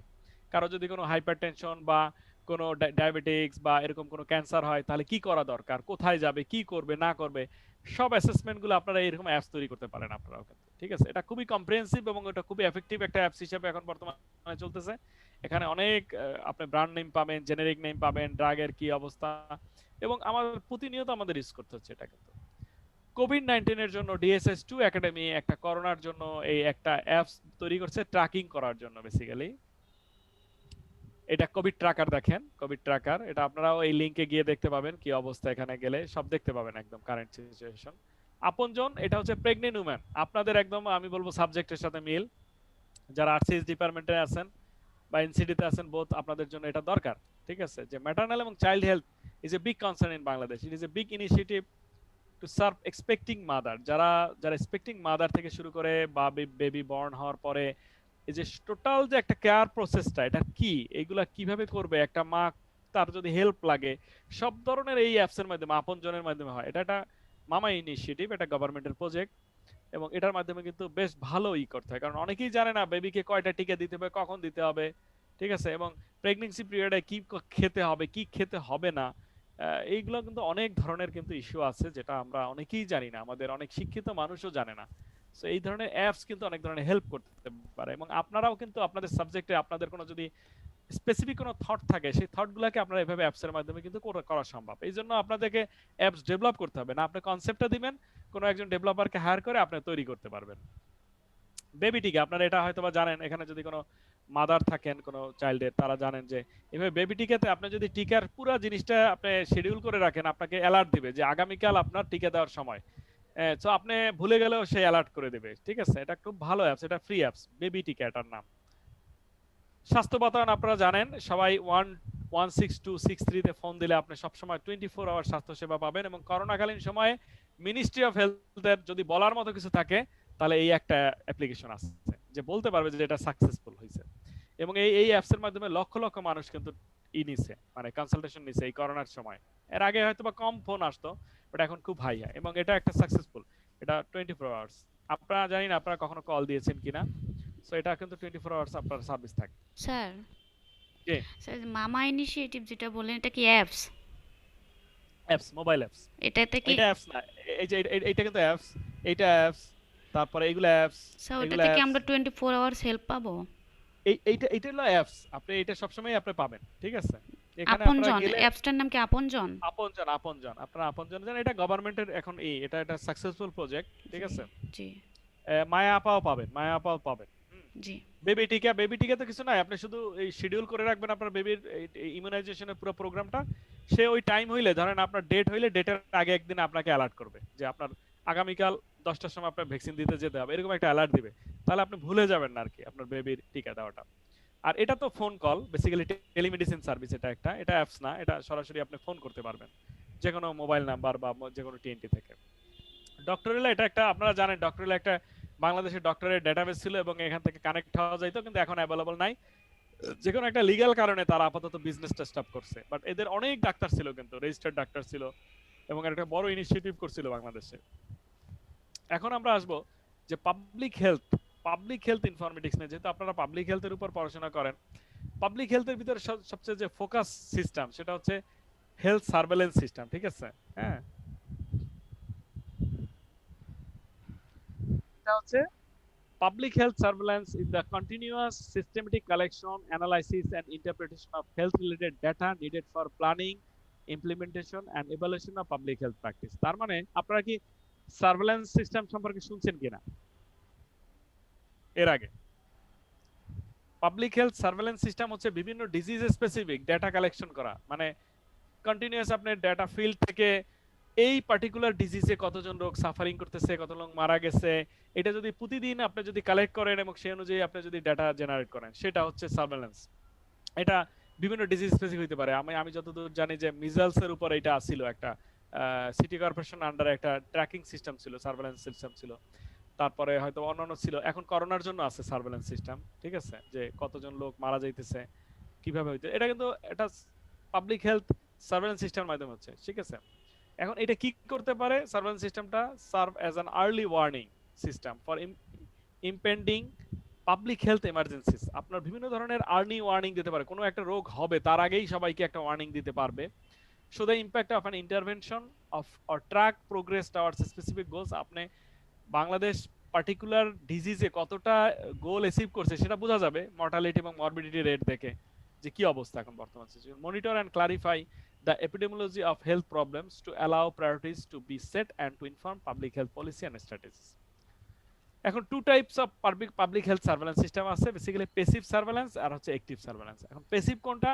যেটা হচ্ছে আপনি অলরেডি একটা ঘটনা ঘটে গেছে, ডিজিজ হয়ে গেছে, এরপর পরে আপনি রিপোর্ট করতেছেন গভর্নমেন্টকে, যেমন DSIS2 basically passive surveillance system. কিন্তু কারণ এটা বিভিন্ন কমিউনিটি থেকে, ডিস্ট্রিক্ট লেভেল থেকে পরবর্তীতে ডাটা এন্ট্রি দেয়, আর এইটাকে একদম লাইভ কোনো স্বাস্থ্যকর্মী ট্যাব নিয়ে একদম গ্রামে গঞ্জে সব জায়গায় গিয়ে ফিল্ডে গিয়ে প্রতিদিনের ডাটা প্রতিনিয়ত যে আসতেছে সেটা হচ্ছে অ্যাক্টিভ, ঠিক আছে? So disease are reported by health care provider simple and inexpensive. এটা কিন্তু এক্সপেন্সিভ না, কারণ আমাদের কোনো হসপিটাল থেকে আমরা ডাটা কালেক্ট করে নিয়ে আসতে পারি এইভাবে প্যাসিভ থেকে। কিন্তু অ্যাক্টিভ হইলে আমাদের কিন্তু হেলথ স্বাস্থ্যকর্মী আমাদেরকে সবসময় নিয়োজিত রাখতে হবে, 24 আওয়ার্স না হইলে অ্যাটলিস্ট তো 9টা 5টা থাকতে হবে তাদের। Health agencies contact health provider seeking reports ensure more complete reporting of condition, মানে স্বাস্থ্যকর্মীরা সরাসরি গিয়ে রিপোর্টটা নিয়ে আসে। সো আমাদের হেলথ কেয়ারের চ্যালেঞ্জগুলো কি আমরা একটু দেখব, যে lack of ethics and morality, finance, shortage of resource, mismanagement, health care policy, patient waiting time, lack of MIS, increasing aging population, increasing chronic patient, quality of care, patient safety, patient data privacy, infection disease prevention. এবং আপনারা সবচেয়ে ভালো বোঝেন এটা নিয়ে, কারণ এটা একটা আপনাদের পাবলিক হেলথ ডোমেনের একটা বড় ধরনের একটা কাজ, এখানে যে এপিডেমিওলজিক্যাল যে বিভিন্ন ধরনের ডিজিজ আছে সেগুলোকে কিভাবে প্রিভেন্ট করা যায়, কিভাবে সেটাকে করা যায়। হ্যাঁ, এনভায়রনমেন্টাল হেলথ হ্যাজার্ড আছে, এটা আপনাদের একটা ফিল্ড, এয়ার এবং ওয়াটার পলিউশনের মাধ্যমে। হেলথ কেয়ার সিঙ্গুলারিটি, যেটা দ্য ইনফরমেশন এক্সপ্লোশন, মানে আমাদের মেডিকেল সেক্টরে যে পরিমাণ নলেজ আমাদের জেনারেট হচ্ছে সেটা একটা মেডিকেল পার্সন বা মেডিকেল প্রফেশনালের পক্ষে পুরোটা নেওয়াটা একদম অলমোস্ট ইম্পসিবল। তো সেই কারণে আমাদের এখন টেকনোলজির মাধ্যমে এটাকে সামারি করে আমাদের যতটুকু দরকার ততটুকু নিতে হবে। আমরা যদি পুরোটা নিতে চাই পারবো না। 9টা কি চ্যালেঞ্জ অফ হেলথ আমরা দেখব যে আমাদের চ্যালেঞ্জগুলো কি আসলে। আমরা যে হেলথ অ্যাপ্লিকেশন করব সেটা চ্যালেঞ্জ কি? Lack of educate awareness of the value of medical informatics and health in the development of health services. আমাদের মধ্যে এটার অ্যাওয়ারনেসটা কম যে আমাদের এই সফটওয়্যারগুলো বা ইনফরমেটিক্স এর মাধ্যমে আমরা কতটা উপকৃত হতে পারি সেই সম্পর্কে আমাদের অ্যাওয়ারনেসটা নাই। The absence of clear vision among the health institutions designated to provide healthcare services. আমাদের ইনস্টিটিউশনের মধ্যেও কিন্তু এটা এই ক্লিয়ার ভিশনের অভাব আছে। Lack of interest in developing the basic strategic plan appropriate to the situation of the medical institution. Some strategic plan are not applicable because they are not appropriate and do not take into account the needs and qualification of available resources. এটা measure করা হয় না properly আমাদের যে proper যে আমাদের যে নিডটা। inability to bear the cost of developing the infrastructure and the application of health service. আমরা প্রথমেই ভয় পেয়ে যাই যে আমাদের তো এইগুলা করতে হলে আমাদের সফটওয়্যার লাগবে, আমাদের ইনফ্রাস্ট্রাকচার মানে আমাদের সার্ভার লাগবে, কম্পিউটার লাগবে, ইন্টারনেট লাগবে। তো এইগুলা করে আমরা ভয় পেয়ে যাই যে আমাদের তো এটা নাই। lack of experience and lack of good and qualified human capabilities in the field of medical information. আমাদের এখানে রিসোর্সেরও ঘাটতি আছে যে ইনফরমেটিক্স বুঝে এরকম লোকও বাংলাদেশে খুব কম আছে। তার ফলে এই টেকনোলজি এবং মেডিকেলের সাথে যে একটা ব্রিজ করার যে বিষয়টা এটা অনেকে বুঝে না ঠিকমতো properly.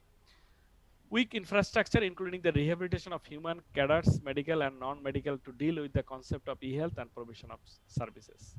Absence or weakness of laws and legislation. আমাদের লেজিসলেশনের অভাব আছে পলিসি মেকিং এ, যেটা আমি প্রথমেই বলছি যে আমাদের পলিসিগত অনেক সমস্যা রয়ে গেছে। আমরা সবকিছু প্রথমে ছেড়ে দেই, তারপর পলিসিতে আস্তে আস্তে আসি।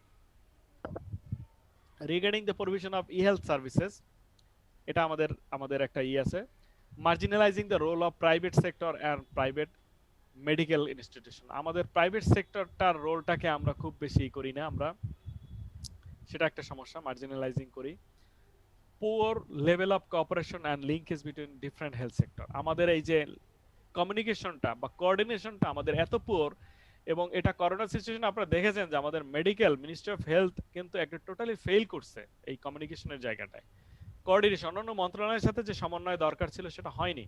তার ফলে কিন্তু আমাদের প্রথম দিকে করোনায় কিন্তু আমাদের অনেক ধরনের সমস্যা তৈরি হয়েছে, যেটা আমাদের ভালো যদি কোঅর্ডিনেশন হইতো, কমিউনিকেশন হইতো, সমন্বয় হইতো, আরো বেটার হইতো। আর দিস ইজ ট্রু।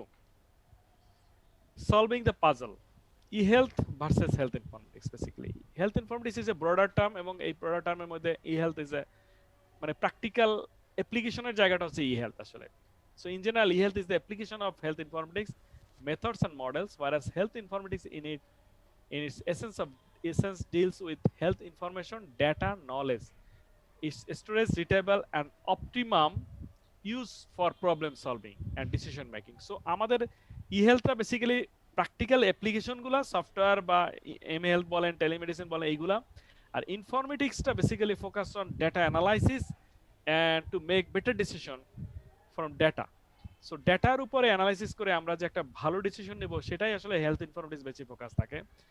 আর ই-হেলথ হচ্ছে বেসিক্যালি অ্যাপ্লিকেশনটা, মানে আমরা কি অ্যাপ্লিকেশন আমরা একটা ডেভেলপ করতে পারি যার মাধ্যমে আমরা স্বাস্থ্য সেবাকে আরো বেশি ইমপ্রুভ করতে পারি, কেয়ার ডেলিভারিটাকে আরো এফিসিয়েন্টলি করতে পারি, সেটা আসলে করে। এবং এখানে সেফটি, কোয়ালিটি এবং প্রিভেনশন সবকিছুই কনসিডারেশন করা হয় কিন্তু। সো কনক্লুশন আমাদের, the use of ICT within the field of healthcare is becoming an increasing important aspect of a clinician's professional practice, improving the delivery of healthcare service and communication between healthcare workers, as well as enhancing the decision making process through the efficient flow of information. So আমাদের যদি better decision make করতে চাই এবং আমাদের public health সেক্টরটাকে যদি আপনারা increase করতে চান, তাহলে উইদাউট টেকনোলজি আসলে আপনারা খুব বেশি দূর যেতে পারবেন না। কারণ এখন ম্যানুয়াল পদ্ধতিতে আসলে ডোরে ডোরে যাওয়াটা কিন্তু অলমোস্ট ইম্পসিবল করোনা সিচুয়েশনে। কিন্তু আপনি কিন্তু ডিজিটালি এক্সিস্ট এভরিওয়্যার। আজকে আমি কিন্তু আমার বাসায় বসে আপনাদেরকে ক্লাস নিচ্ছি, ঠিক আছে, অলমোস্ট কাইন্ড অফ আমি যেমন ক্লাসরুমে আপনাদের ক্লাস নিতাম, এখন প্রেজেন্টেশন দেখতেছেন, আমি কথা বলতেছি, আমাকে দেখতেছেন। সো এটা কিন্তু একটা টেকনোলজির অ্যাডভান্সমেন্টের ফলে সম্ভব হয়েছে। একটা সময় হয়তো এটা চিন্তাই করা যাইতো না, আমাদের মাইন্ডসেট আপও ছিল না, কিন্তু এখন করোনা এসে আমাদের কিন্তু এটা একটা পজিটিভ মাইন্ডসেট আছে যে আমরা জানি যে আমরা এখন ভার্চুয়ালি ক্লাস নিতে পারি, ঠিক আছে, এটার মাধ্যমে ইন্টারঅ্যাক্টিভ ওয়েতে আমাদের ক্লাস নেওয়া সম্ভব।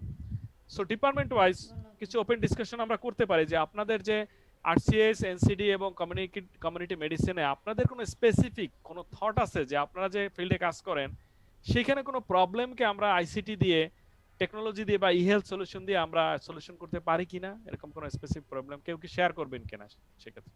তাহলে আমরা আসলে বেসিক্যালি আপনাদের একটু থটটা আমি নিতে চাচ্ছি আর কি। কেউ কি শেয়ার করবেন কিনা আপনার ডিপার্টমেন্টের কোনো একটা আমার বেসড অন টুডেস লেকচার আপনার কি কোনো থট আসছে যে আমার এই প্রবলেমটা আমি এইভাবে অ্যাপস অথবা সিস্টেম দিয়ে আমি সলিউশন করতে পারি? আমরা গত কয়েকটা ক্লাস ধরে রিস্ক অ্যাসেসমেন্টের কিছু কাজ করতেছিলাম। সো বেসিক্যালি কাজগুলো আমরা নিজেরা করি, ফিজিশিয়ানরা। সো আমার মনে হয় এটা পেশেন্টদেরকে দিয়ে দেওয়া যায়, অ্যাপস যদি দেয় তাহলে। অ্যাপসের মাধ্যমে? জি, কারণ তাহলে তারা তাদের নিজের বয়স জানে, তাদের ব্লাড প্রেশার তারা বাসায় মনিটর করতে পারে। আপনি কিসের উপর কাজ করতেছেন বললেন? আমি এনসিডি তে। এনসিডি তে, বাট কোথায় প্রজেক্ট? এটা হচ্ছে আমাদের বিইউএইচএসএ, এমপিএইচএস এ আমরা যে কোর্সটা করতেছি ওইটাতে আমাদের একটা পার্ট ছিল হচ্ছে গিয়ে রিস্ক অ্যাসেসমেন্ট এন্ড স্ক্রিনিং। আচ্ছা, সেটা কথা বললাম। আচ্ছা, এটা তো স্ক্রিনিংটা আপনি অ্যাপসের মাধ্যমে করতে পারেন বা ওয়েবের মাধ্যমে, ইমেলের মাধ্যমে যদি লিংক পাঠাই দেন সেখান থেকে সম্ভব, তাই না? জি। সো এই ধরনের আপনাদের আরো অ্যাপ্লিকেশন লেভেলে ধরেন একটা আপনি এনসিডির যে কোনো একটা হাইপারটেনশনের, ঠিক আছে, একজন রোগী হাইপারটেনশনে আক্রান্ত হলে সে কোথায় যাবে, কি করবে, সেটার একটা গাইডলাইন বেসড অন ক্লিনিক্যাল গাইডলাইনের উপর বেস করে, যেটা হাইপারটেনশনের একটা গাইডলাইন আছে, আপনারা জানেন, ছোট একটা বই আছে যেটা ন্যাশনাল হার্ট ফাউন্ডেশন বের করছে। ওইরকম একটা বইকে আপনি যদি ট্রান্সলেট করে একটা পেশেন্টের জন্য দিতে পারেন যে তার কোনো সমস্যা হলে সে ওইখানে সে করবে, ইনপুট দিবে এবং ওই টেকনিক্যাল গাইডলাইনের আলোকে তাকে একটা রিকমেন্ডেশন দিবে এবং তাকে কোন ডক্টরের কাছে যেতে হবে কি না যেতে হবে সেটার একটা মানে একটা এআই বেসড একটা সলিউশন দিতে পারেন। কিন্তু হাইপারটেনশনের ক্ষেত্রে, ডায়াবেটিসের ক্ষেত্রেও করতে পারেন সেটা, ঠিক আছে, তাই না? আমরা কিন্তু অনেক কিছু জানি না, জেনারেল আমি একটা রোগ হইলে কোথায় যাব, কার কাছে যাব, কি করব, জাস্ট আমরা কিন্তু প্যানিক হয়ে যাই, সত্যি কথা যেটা। তখন আমরা অনেকের কাছে জিজ্ঞেস করি, বন্ধু বান্ধব অমুক সমুক, অনেকে মিসগাইডিং কথাবার্তাও বলে, কনফিউজ করে ফেলে। সো এখানে যদি আমরা একটা স্ট্যান্ডার্ড প্রোটোকল ডেভেলপ করতে পারি অনলাইনে, সেটা ওয়েব বেস দিতে পারি, অ্যাপস এর মাধ্যমে দিতে পারি এবং সেটার মাধ্যমে কিন্তু মানুষকে অনেক উপকৃত করা যায়। আরো কেউ কোনো থট দিবেন কিনা? শেয়ার করেন, কারণ একটা লার্নিং কিন্তু ওয়ান ওয়ে না, টু ওয়ে। মানে আমি কিছু বললাম, এখন আপনাদের মাথা থেকে যদি কিছু বের হয় সেটাই হচ্ছে আমার আজকের লেকচারের সফলতা বেসিক্যালি, যে আপনারা কিছু থট আসছে, এই বেসিক কিছু ইনফরমেশন আমি আপনাদেরকে দিলাম, তাতেই আপনাদের যদি কোনো থট আসে সেটা হচ্ছে কিন্তু আজকের ক্লাসের অ্যাচিভমেন্ট বলবো আমি। সো আপনাদের মাথা থেকে কিছু আসা দরকার, যেহেতু আপনারা বিভিন্ন ডিপার্টমেন্টে কাজ পড়াশোনা করতেছেন, এনসিডি এবং আরসিএস এ। আরসিএস এ তো অনেক ইস্যু আছে আপনাদের, তাই না? চাইল্ড কেয়ারের জন্য বা ম্যাটারনাল কেয়ারের জন্য অলরেডি আপনারা দেখছেন আপনজন এবং মায়া। আমার মনে হয় কেউ কি কথা বলবেন নাকি? সবাই চুপ করে আছেন। স্যার আপনজন অ্যাপসটা তো কাজ করে না, আমি ট্রাই করেছি। ওটা কাজ করে না? না, লোডিং নিচ্ছে ওটা, বাট নিচ্ছে না আর কি। আচ্ছা, একটা দেখেন, পিন হয়তো দিয়েছে, পিন কোড দিয়েছে একটা, কিন্তু নিচ্ছে না। আচ্ছা দেখেন, ওইটা হয়তো বা আপনার ইন্টারনেট কানেক্টিভিটির ইস্যু থাকতে পারে, দেখেন।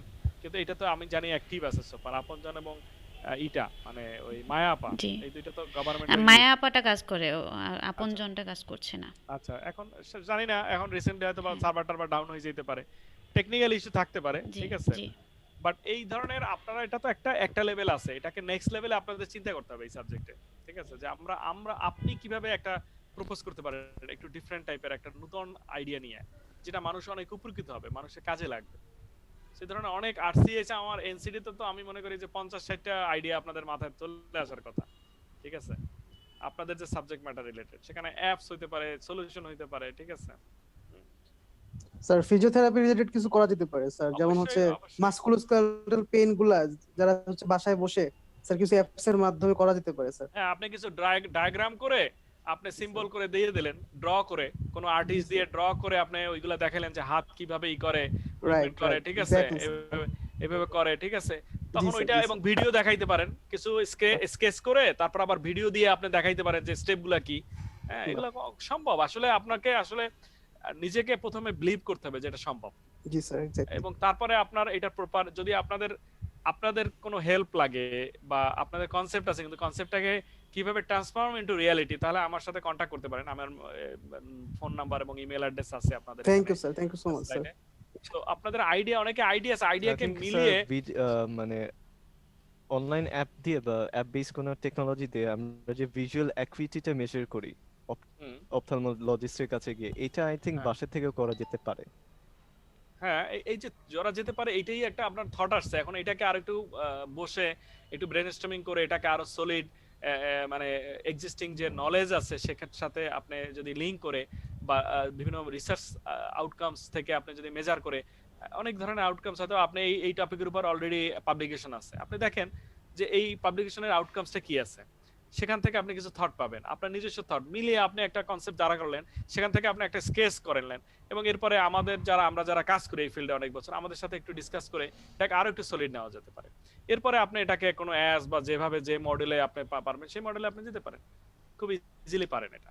তো এইভাবে করে আপনারা শুধু একটা সাবজেক্টে পড়াশোনা করে বিএসসি থেকে একটা সার্টিফিকেট নেওয়া it's not a very big deal, but এই সাবজেক্ট নলেজ দিয়ে আপনি যদি একটা মাস পিপলের জন্য আপনি কোনো সলিউশন ডেভেলপ করেন, সেটার জন্য আপনার জন্য কিন্তু একটা বিশাল বিশাল প্রাইড হবে, প্রাইড আসসালামু ফর আলাইকুম you and pride for our university and department. So sir. আমি মনে করি আপনার অ্যাজ এ স্টুডেন্ট হিসেবে আপনার সবসময় কিছু ইনোভেশন, মানে ক্রিয়েট নিউ নলেজ করার চেষ্টা করবেন, কারণ একাডেমি এডুকেশনের মেইন পারপাস কিন্তু create new knowledge, innovation. So শুধু পরীক্ষা দেওয়া পাস করা ইজ নট এ, মানে এটা ইউনিভার্সিটির কাজ না আসলে। কিন্তু আমাদের বাংলাদেশে এমন একটা হয়ে গেছে যে আমরা এটাই হচ্ছে একটা ধরে নিচ্ছি এটাই আমাদের মেইন কাজ, আমরা ক্লাস করব, পরীক্ষা দিয়ে সব বমি করে শেষ করে দেবো, এরপর আমরা কিছু জানি না, মাথায় কিছু নাই।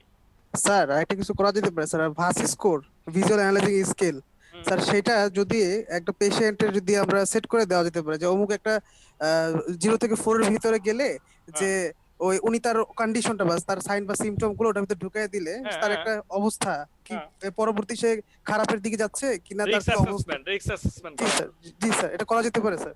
হ্যাঁ, এটা তো করা যাবেই। এটা এটা এরকম অনেক আপনি দেখবেন যে আপনার যে আইডিয়াগুলো আপনি কাছাকাছি অ্যাপসও পেয়ে যেতে পারেন, আপনি অ্যাপ স্টোরে আপনার স্যার এই এরকম কাছাকাছি অ্যাপস অ্যাপসও পেয়ে আছে অনেকগুলা।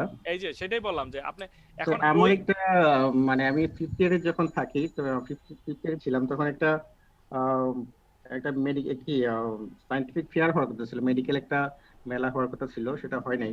তো এখানে আমার একটা প্রজেক্ট আমি দেওয়ার চেষ্টা করছিলাম। তো এটা ফুল একটা অ্যাপস, যেরকম একটা ওভার বা একটা পাঠাও যেভাবে কাজ করে, ঠিক হুম, ওই রকম ফুল মেডিকেল ট্রিটমেন্ট সিস্টেম একটা অ্যাপস এর মধ্যে, যেমন হুম, এটা পেশেন্ট অ্যাপস এর থ্রু সে আমাদের সাথে যোগাযোগ করবে। এখানে এই অ্যাপস এর মধ্যেই সে, এখানে একটা আমাদের ডাটাবেস বা একটা কি থাকবে, আমাদের ওয়েবসাইটে কমন ডাটাবেস থাকবে। সে এই ওয়েবসাইটে সে যোগাযোগ করে সে ডাক্তারদের সাথে কনসাল্ট করবে, আর কমপ্লেন বলবে। অ্যাপসটা যারা রেগুলেটেড করবে, যা কন্ট্রোল করবে, তারা এগুলা ডাটা কালেক্ট করবে। ইভেন তার যদি কোনো টেস্ট দেওয়া লাগে, যদি ডায়াগনস্টিক টেস্ট দেওয়া লাগে, সেটাও যেরকম আমাদের পাঠাও বা ওভারের যেমন হুম, বাইকারদের সাথে রেজিস্ট্রেশন করা থাকে, হ্যাঁ ঠিক রেজিস্ট্রেশন করা আমাদের মেডিকেল ডায়াগনস্টিক সেন্টারদের সাথে থাকবে, আমাদের এজেন্ট যেটা বলা যায়, বা আমাদের ফার্মাসিগুলোর সাথে আমাদের লিংক আপ থাকবে। তো সো তাদেরকে এটা ইন্টিগ্রেটেড টেস্ট দেওয়া, সলিউশন, একদম টোটাল তাকে ইন্টিগ্রেটেড টেস্ট দেওয়া, সলিউশন। হ্যাঁ টোটাল একটা ছিল, তাকে টেস্ট দেওয়া, তাকে ঔষধ দেওয়া, তার টেস্ট দেখা, তার টেস্টটা রেগুলেট করা। ইভেন সে তার একটা কোড পাবে, একটা পেশেন্ট, যে কোডের মাধ্যমে সে তার ডাটাবেস, তার প্রোফাইলটাই, যেরকম আমরা অনেক সময় অনেক ওয়েবসাইট আমাদের নিজেদের প্রোফাইল থাকে, সে এতে সেই প্রোফাইলে সে ঢুকে সে কি ওষুধ, কি তাকে কি প্রেসক্রিপশন করা হলো, সে দেখতে পারবে, সে ওইভাবে ওষুধ নিতে পারবে। পরবর্তীতে যখন আবার সে ট্রিটমেন্ট নিতে যাবে, তখন তার ডাটাবেস থেকে যাবে, প্রিভিয়াস প্রেসক্রিপশন গুলো দেখা দেখা দেখা যাবে। সব টোটাল একটা ট্রিটমেন্ট সিস্টেমে ওইটা অ্যাপস এর মধ্যে ছিল। এটা এরকম আছে কয়েকটা, কিন্তু ওইভাবে জনপ্রিয় হয় নাই। আপনি কি আছে তো, ডেভেলপ করছেন? ডেভেলপ তো করি নাই, কিন্তু আমি কাগজে আমি আমার না, মতো শুধু সেট কাগজ করে কলমে থাকলে হবে না, মাথার ভিতরে আইডিয়া থাকলে তো লাভ নাই, আপনাকে এটা। সেটা ইমপ্লিমেন্ট করতে হবে এবং মানুষের হুম, মধ্যে ছড়াই দিতে হবে, এবং এটা একটু সময় লাগে, সবকিছু আসলে ওভারনাইট হয় এটা না। আমার কলেজ থেকে, মানে আমি এটা সাবমিট করছিলাম, তো আমারটা কোন রেডি, মানে কলেজ ওনারা থেকে? প্রপোজাল। আমি অবশ্য হোমিওপ্যাথিক মেডিকেল কলেজে পড়াশোনা আচ্ছা করছি। আচ্ছা আচ্ছা। তো আমাদের এখানে সবগুলা, ঢাকাতে সব বা বাংলাদেশের সবগুলা মেডিকেল কলেজ থেকে একটা ফেয়ার করার কথা ছিল। তো আমাদের কলেজ থেকে এটা সিলেক্ট করা হয়েছিল, কিন্তু ফেয়ারটা আর হয় নাই। হুম। এটা 2018-তে মেবি। তো ওইটা আর হয় নাই, আর ওইটার জন্য ওখানে আর পরে ব্যস্ত ব্যস্ত হয়ে পড়লাম, ওইটা নিয়ে আর কাজ করা হয়নি। এভাবেই অনেক আইডিয়া কিন্তু হারাই যায় কিন্তু। হুম। So, আর কোনো কারো থট আছে শেয়ার করতে পারেন, তাহলে সবাই নলেজটা পেলো এবং চিন্তা করলো স্যার আর কি। ওষুধ খাওয়ার জন্য একটা অ্যাপস হতে পারে, যেমন একজন পেশেন্ট জেরিয়াট্রিক পেশেন্টের ক্ষেত্রে হ্যাঁ তার ওষুধ খাওয়ার সময়টা ভুলে যায়। তো সেই ক্ষেত্রে যদি এমন কোনো অ্যাপস হয়, সেক্ষেত্রে প্রেসক্রিপশনে যে ওষুধগুলো আছে হুম। সেগুলোই থাকবে, ইনক্লুড থাকবে, যখন টাইম হবে টাইম টু টাইম অ্যালার্ট দেবে। অ্যালার্ট দেবে, হ্যাঁ হতে পারে, এটা হতে পারে। এটা খুব এটা হতে পারে, এটা খুব সিম্পল বাট এটা খুব এফেক্টিভ। কিন্তু অনেক অনেক যেমন টিবি রোগের জন্য আপনার ঠিকঠাক মতো ঔষধ খাওয়াটা খুব জরুরি কিন্তু, তাই না? টিউবারকুলোসিস ডিজিজ ম্যানেজমেন্টে কিন্তু আপনার একদম ড্রাগের ডোজ এবং সব টাইম সবকিছু কিন্তু খুব খুব ইম্পর্টেন্ট। আপনি যদি একবার লুজ করেন তাহলে কিন্তু আপনি এফেক্টিভ হয় না টিবি যে মেডিকেশনটা। ওটা তো স্যার ফার্স্ট 6 মাস তো ওই যে কমিউনিটি যারা হেলথ ওয়ার্কার তাদের সামনে খেতে হয়। হ্যাঁ হ্যাঁ, সেটাই তো বললাম যে এটা খুব সেনসিটিভ কিন্তু জিনিসটা। তো এইভাবে আমাদের অনেক কিছু আছে যেগুলো আমাদের খুব ভাইটাল, যে ডোজগুলো ঠিক মতো নেয় কিনা, কোনো মিসিং আছে কিনা, এগুলো তো অ্যাপস এর মাধ্যমে একটা অ্যালার্ট সিস্টেম রাখতে পারি। যেটা ইমিউনাইজেশনের ক্ষেত্রে যেটা দেখালাম, বেবি টিকার ক্ষেত্রে একই সিস্টেম হতে পারে। তো শুধু একটা হচ্ছে ইনজেকশনের ক্ষেত্রে ইউজ করা হবে, এটা ড্রাগের ক্ষেত্রে ইউজ করা হবে। তো একই কনসেপ্টকে আমরা কিন্তু বিভিন্ন ভাবে করতে পারি। হয়তো বা একটা অ্যাপস একটা ডোমেনে ডেভেলপ করা হয়েছে, আপনি ওইটা অন্য ডোমেনেই করতে পারেন। কিন্তু সো আইডিয়া যে আপনারই হতে পারে না, অন্য আইডিয়াকে আপনি আরেকভাবে কাজে লাগাতে পারেন, এটাও সম্ভব। এবং এটা কোনো নাথিং রং উইথ দ্যাট, ঠিক আছে? এটা ইটস ওকে যে আপনি এটা ইন্টেলেকচুয়াল প্রপার্টি ভায়োলেট করা হয় না। আপনি একটা এক জায়গার কনসেপ্টকে আরেক জায়গার কনসেপ্ট লাগালে এটা ইন্টেলেকচুয়াল কোয়ালিটি এইটা হয় না। আপনি এটা করতেই পারেন, এবং ইন্টেলেকচুয়াল প্রপার্টি বেসিক্যালি আপনি জিনিসটাকে মডিফাই করে আপনার মতো করে ইউজ করতে পারেন, ঠিক আছে? হ্যাঁ, এর জন্য যে কপি করতে হবে তা না, কপি ছাড়াও কিন্তু ইউজ করা যায়। লিগ্যাল ফ্রেমওয়ার্কে থেকেই কিন্তু একজনের মানুষের কাজকে ইউজ করা যায়, ঠিক আছে? একটু বুদ্ধি খাটাই। জি স্যার। ঠিক আছে, তাহলে আজকে আমাদের ক্লাসের এন্ডে আমরা যাচ্ছি। আমরা মোটামুটি, আর এখানে আমি আপনাদের কিছু ইম্পর্টেন্ট লিংক দিয়েছি আপনাদের ফর মোর কিউরিয়াস, যারা কিউরিয়াস স্টুডেন্ট তারা এখানে যাবেন, ডিজিএসএস এর মেইন ওয়েবসাইটে যাবেন, এখানে অনেক ডেটা দেখবেন। ডিএসএস2 যেটা আমি বললাম, ডিস্ট্রিক্ট হেলথ ইনফরমেশন সিস্টেম, সেটার ডেটা দেখতে চাইলে এখানে যাবেন। আর করোনা রিলেটেড যতগুলো সফটওয়্যার সোফার বাংলাদেশ মিনিস্ট্রি অফ হেলথ তৈরি করছে বিভিন্ন কোম্পানির মাধ্যমে, বিভিন্ন তাদের বিভিন্ন ডোনার অর্গানাইজেশন অর্থায়নে, corona.gov.bd তে আপনারা সব দেখতে পাবেন। সো মোটামুটি আপনাদের একটা ছোট্ট 1.5 ঘন্টার ক্লাসে আমি চেষ্টা করছি মোটামুটি হেলথ ইনফরমেটিক্স এর প্র্যাকটিক্যাল এক্সপোজারটা দেওয়ার জন্য। সো কোনো কোশ্চেন আছে কিনা ফার্দার? আদারওয়াইজ আমরা শেষ করব, আর আমি লেকচারটা হয়তো পাঠাই দেবো আপনাদের, ঠিক আছে? আপনারা লেকচার স্লাইডটাই করে দেবেন, ঠিক আছে? আর যদি কোনো কনফিউশন থাকে আমাকে মেইল করতে পারেন, ফোন করতে পারেন, ঠিক আছে? তবে বিকালে বা মানে আফটারনুন ফোন করলে বেটার। আমি ফ্রি থাকি, বাট ডে টাইমে খুব বিজি থাকি, এক্সট্রিমলি বিজি থাকি, ঠিক আছে? সো আপনাদের কোনো প্রশ্ন আছে কিনা এই স্যার রিলেটেড? নেক্সট ই হেলথ ক্লাসটা? এই একটাই ক্লাস, একটাই ক্লাস দেওয়া হয়েছে আমাকে। ও আচ্ছা। হেলথ হেলথের উপরেই শুধু একটা ক্লাস। আপনাদের বোধহয় কোন একটা সাবজেক্টের পার্ট হিসেবে বোধহয় একটা লেকচার আছে, আমি জানি না। শাহনাজ ম্যাডাম আমাকে বলল শুধু একটা ক্লাস এই হেলথের উপর নিতে হবে। সো আমি হেলথের শুধু না, আরো একটু ব্রডার পার্সপেক্টিভ আমি মোটামুটি কভার করার চেষ্টা করছি আপনাদের। আরো যদি ইন্টারেস্ট থাকে সেটা আপনাদের পার্সোনাল ইন্টারেস্টে আমার সাথে কন্ট্যাক্ট করে বা কোনো ডিসকাশন থাকলে করতে পারেন। বাট এই সাবজেক্ট ম্যাটারে যদি কোনো কোয়েশ্চেন থাকে, ডাউট থাকে, প্লিজ আমাকে এখন বলতে পারেন। আদারওয়াইজ আমরা শেষ করব, আর ভিডিওটা দেখে আমি হয়তো বা পাঠাই দেবো, হয়তো বা ম্যাডাম শেয়ার করবে আপনাদের মাধ্যমে। আমার একটা কোশ্চেন হচ্ছে স্যার, ই লার্নিং সিস্টেম যেটা ই লার্নিং, জি তো এখন তো দেখা গেছে সার্টিফিকেট কোর্স বিভিন্ন মেডিকেল অর্গানাইজেশন সার্টিফিকেট কোর্স করাচ্ছে, এমপিএইচ করাচ্ছে, মাস্টার্স করাচ্ছে, এগুলা স্যার কেমন? এটা ইন্টারন্যাশনাল রিকগনিশন কেমন এগুলোর? ই লার্নিং তো একটা মিডিয়াম, একটা ফেস টু ফেস করবেন, সেই ফেস টু ফেসটাকে আপনি অনলাইনে করে দেবেন। এটা just the way of delivery of এডুকেশনটা ডিফারেন্ট হচ্ছে। আপনি কন্টেন্ট তো একই। আপনি যে ধরেন আমি এখন এই যে লেকচারটা নিচ্ছি, এটা ধরেন ই লার্নিং এই কাইন্ড অফ ই লার্নিং এই আমি করতেছি, ঠিক আছে? কিন্তু এইটা যদি ফিজিক্যাল হইতো কি ডিফারেন্স হইতো? আমি একটা ক্লাসরুমে দাঁড়াইয়া, একটা বোর্ড থাকতো, একটা প্রজেক্টর থাকতো, কথা বলতাম। এখন আপনারা দেখতেছেন বাসায় বসে এই লেকচার স্লাইডটাই দেখতেন ওখানে বসেও, ঠিক আছে? ক্লাসে বসে এই লেকচার স্লাইডেই দেখতেন, এই কন্টেন্টই আমি ওখানে বলতাম। হয়তোবা ফিজিক্যাল ইন্টারাকশনটা, যে আই কন্টাক্টটা বা একটা মানুষের সাথে ওয়ান টু ওয়ান কন্টাক্টটা হয়তো বেশি হইতো। এখন হয়তোবা আমি আপনারা যারা ভিডিওতে আসছেন তাদেরকে আমি দেখছি, বাকিদের কিন্তু দেখি নাই। আর দে মানে আমি জানি না, নাম জানি, বাট ওইটা কিন্তু এই মিসিংটা, যে ইন্টারাকশনটা কিন্তু মিসিং কিছুটা থাকে অনলাইনে ই লার্নিং এ। বাট এমনিতে কন্টেন্ট তো কোনো অনেক কম পড়াইনি আমি, তাই না? পুরোটাই আমি কভার করেছি। এখন এখানে শুধু ভিজুয়াল ইন্টারাকশনটা কম হয়েছে কিন্তু হ্যাঁ অবশ্যই এটাকে অস্বীকার করা যাবে না যে ভিজুয়াল কন্টাক্টটাও একটা লার্নিং এর একটা বড় পার্ট, এটা আপনি ই লার্নিং এ পাবেন না, ঠিক আছে? এই জন্য ই লার্নিং এ কি করা হয়, ব্লেন্ডেড লার্নিং করা হয়। আপনি যদি ইন্টারন্যাশনাল লার্নিং গুলো দেখেন, ই লার্নিং এ কিছু অনলাইনে রাখে মডিউল, আবার কিছু ফেস টু ফেসও রাখে কিন্তু। সো এই দুইটা ব্লেন্ডেড লার্নিং বলে এটাকে, ঠিক আছে? দুইটা যখন মিক্সচার করে করা হয় তখন এটাকে আসলে পরিপূর্ণ বলা হয়, কিন্তু শুধু ই লার্নিং এ একদম 100% হয় না, ঠিক আছে? কিছু ল্যাবরেটরির যদি কিছু থাকে তাহলে কিন্তু সম্ভব না, কারণ ল্যাবরেটরি কাজ কিন্তু প্র্যাকটিক্যাল কাজ কিন্তু আপনি ই লার্নিং এ পারবেন না ওইভাবে। যে আপনাদের একটা কম্পিউটারে যদি আমি কিছু শিখাইতে চাইতাম সেটা কি হইতো এখন এই মাধ্যমে সম্ভব না। সো ল্যাবরেটরি, আপনাদের ল্যাবরেটরিতে যদি কোনো কাজ থাকে বা কম্পিউটার ল্যাবে যদি কাজ থাকে সেটা আসলে ই লার্নিং এ অত বেশি এফেক্টিভ হবে না।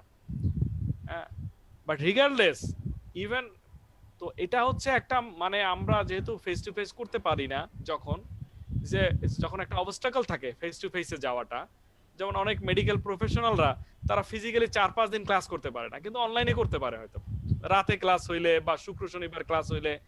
অনেকে থাকে যে প্রত্যন্ত এরিয়াতে থাকে, তারা ডাক্তার, সরকারি ডাক্তার, তারা যদি এখন অনলাইনে থাকে তাহলে একটা তারা ডিগ্রি নিতে পারে। সো এটা একটা অল্টারনেটিভ মেথড, তাই বলে আমি বলবো না যে ফিজিক্যাল ফেস টু ফেস এর সেম কোয়ালিটি আপনি ই লার্নিং এ পাবেন, এটা কখনোই বলা যাবে না। বাট এটাকে আমরা একটা অল্টারনেটিভ এডুকেশন হিসেবে দেখতে পারি, এটা পজিটিভ। যেহেতু আমি এখন নাই মামার থেকে কানা মামা ভালো, একটা কথা আছে যে আপনি একজন মেডিকেল প্রফেশনাল, আপনার সময় নাই কিন্তু আপনার শুক্র শনিবার হয়তো আপনার সময় আছে, তো এই সময় যদি আপনি ই লার্নিং এর মাধ্যমে একটা এডুকেশন নিতে পারেন, একটা সার্টিফিকেট নিতে পারেন, এটা তো না করার থেকে ভালো, তাই না? আপনি তো সাম এক্সটেন্ট আপনি একটা নলেজ পাচ্ছেন এবং একটা সার্টিফিকেশন পাচ্ছেন। সো আমরা এইভাবে আমরা ই লার্নিংটাকে দেখতে হবে, এটাকে কখনোই ফেস টু ফেসের রিপ্লেসমেন্টে আমি মনে করি না কখনোই। আমি অনেকদিন যাবত আমি টিচিং দিচ্ছি এবং আমি প্রফেশনাল ট্রেনার হিসেবে আরো অনেক আগে থেকে কাজ করতেছি। সো আমার কাছে মনে হয় যে ই লার্নিংটা আমাদের একটা সাম এক্সটেন্ট আমাদেরকে একটা ভালোই দেবে, বাট এটা 100% আমরা ফেস টু ফেস যেটা আমরা এডুকেশন যেভাবে আমরা নিতাম সেটা কখনোই 100% এটা ই লার্নিং বা এই যে ভার্চুয়ালি আমি ক্লাস নিচ্ছি সেটা কখনোই সম্ভব না। কারণ আমি ফিজিক্যাল ক্লাস নিলে আর মোর ইন্টারঅ্যাক্টিভ হইতো আপনাদের, আমি প্রত্যেক স্টুডেন্টকে আমি কিন্তু ইন্টারঅ্যাক্ট করাইতাম, বিলিভ মি। কোনো একজন স্টুডেন্ট কিন্তু আমার সাথে ইন্টারাকশন সারা ক্লাস থেকে বের হইতে পারতো না। আমি যাদের ফিজিক্যাল বিএসএস এ ক্লাস নেই আমি প্রত্যেককে ইন্টারাকশন করি এবং প্রত্যেককে এঙ্গেজ করি ক্লাসের ভিতরে।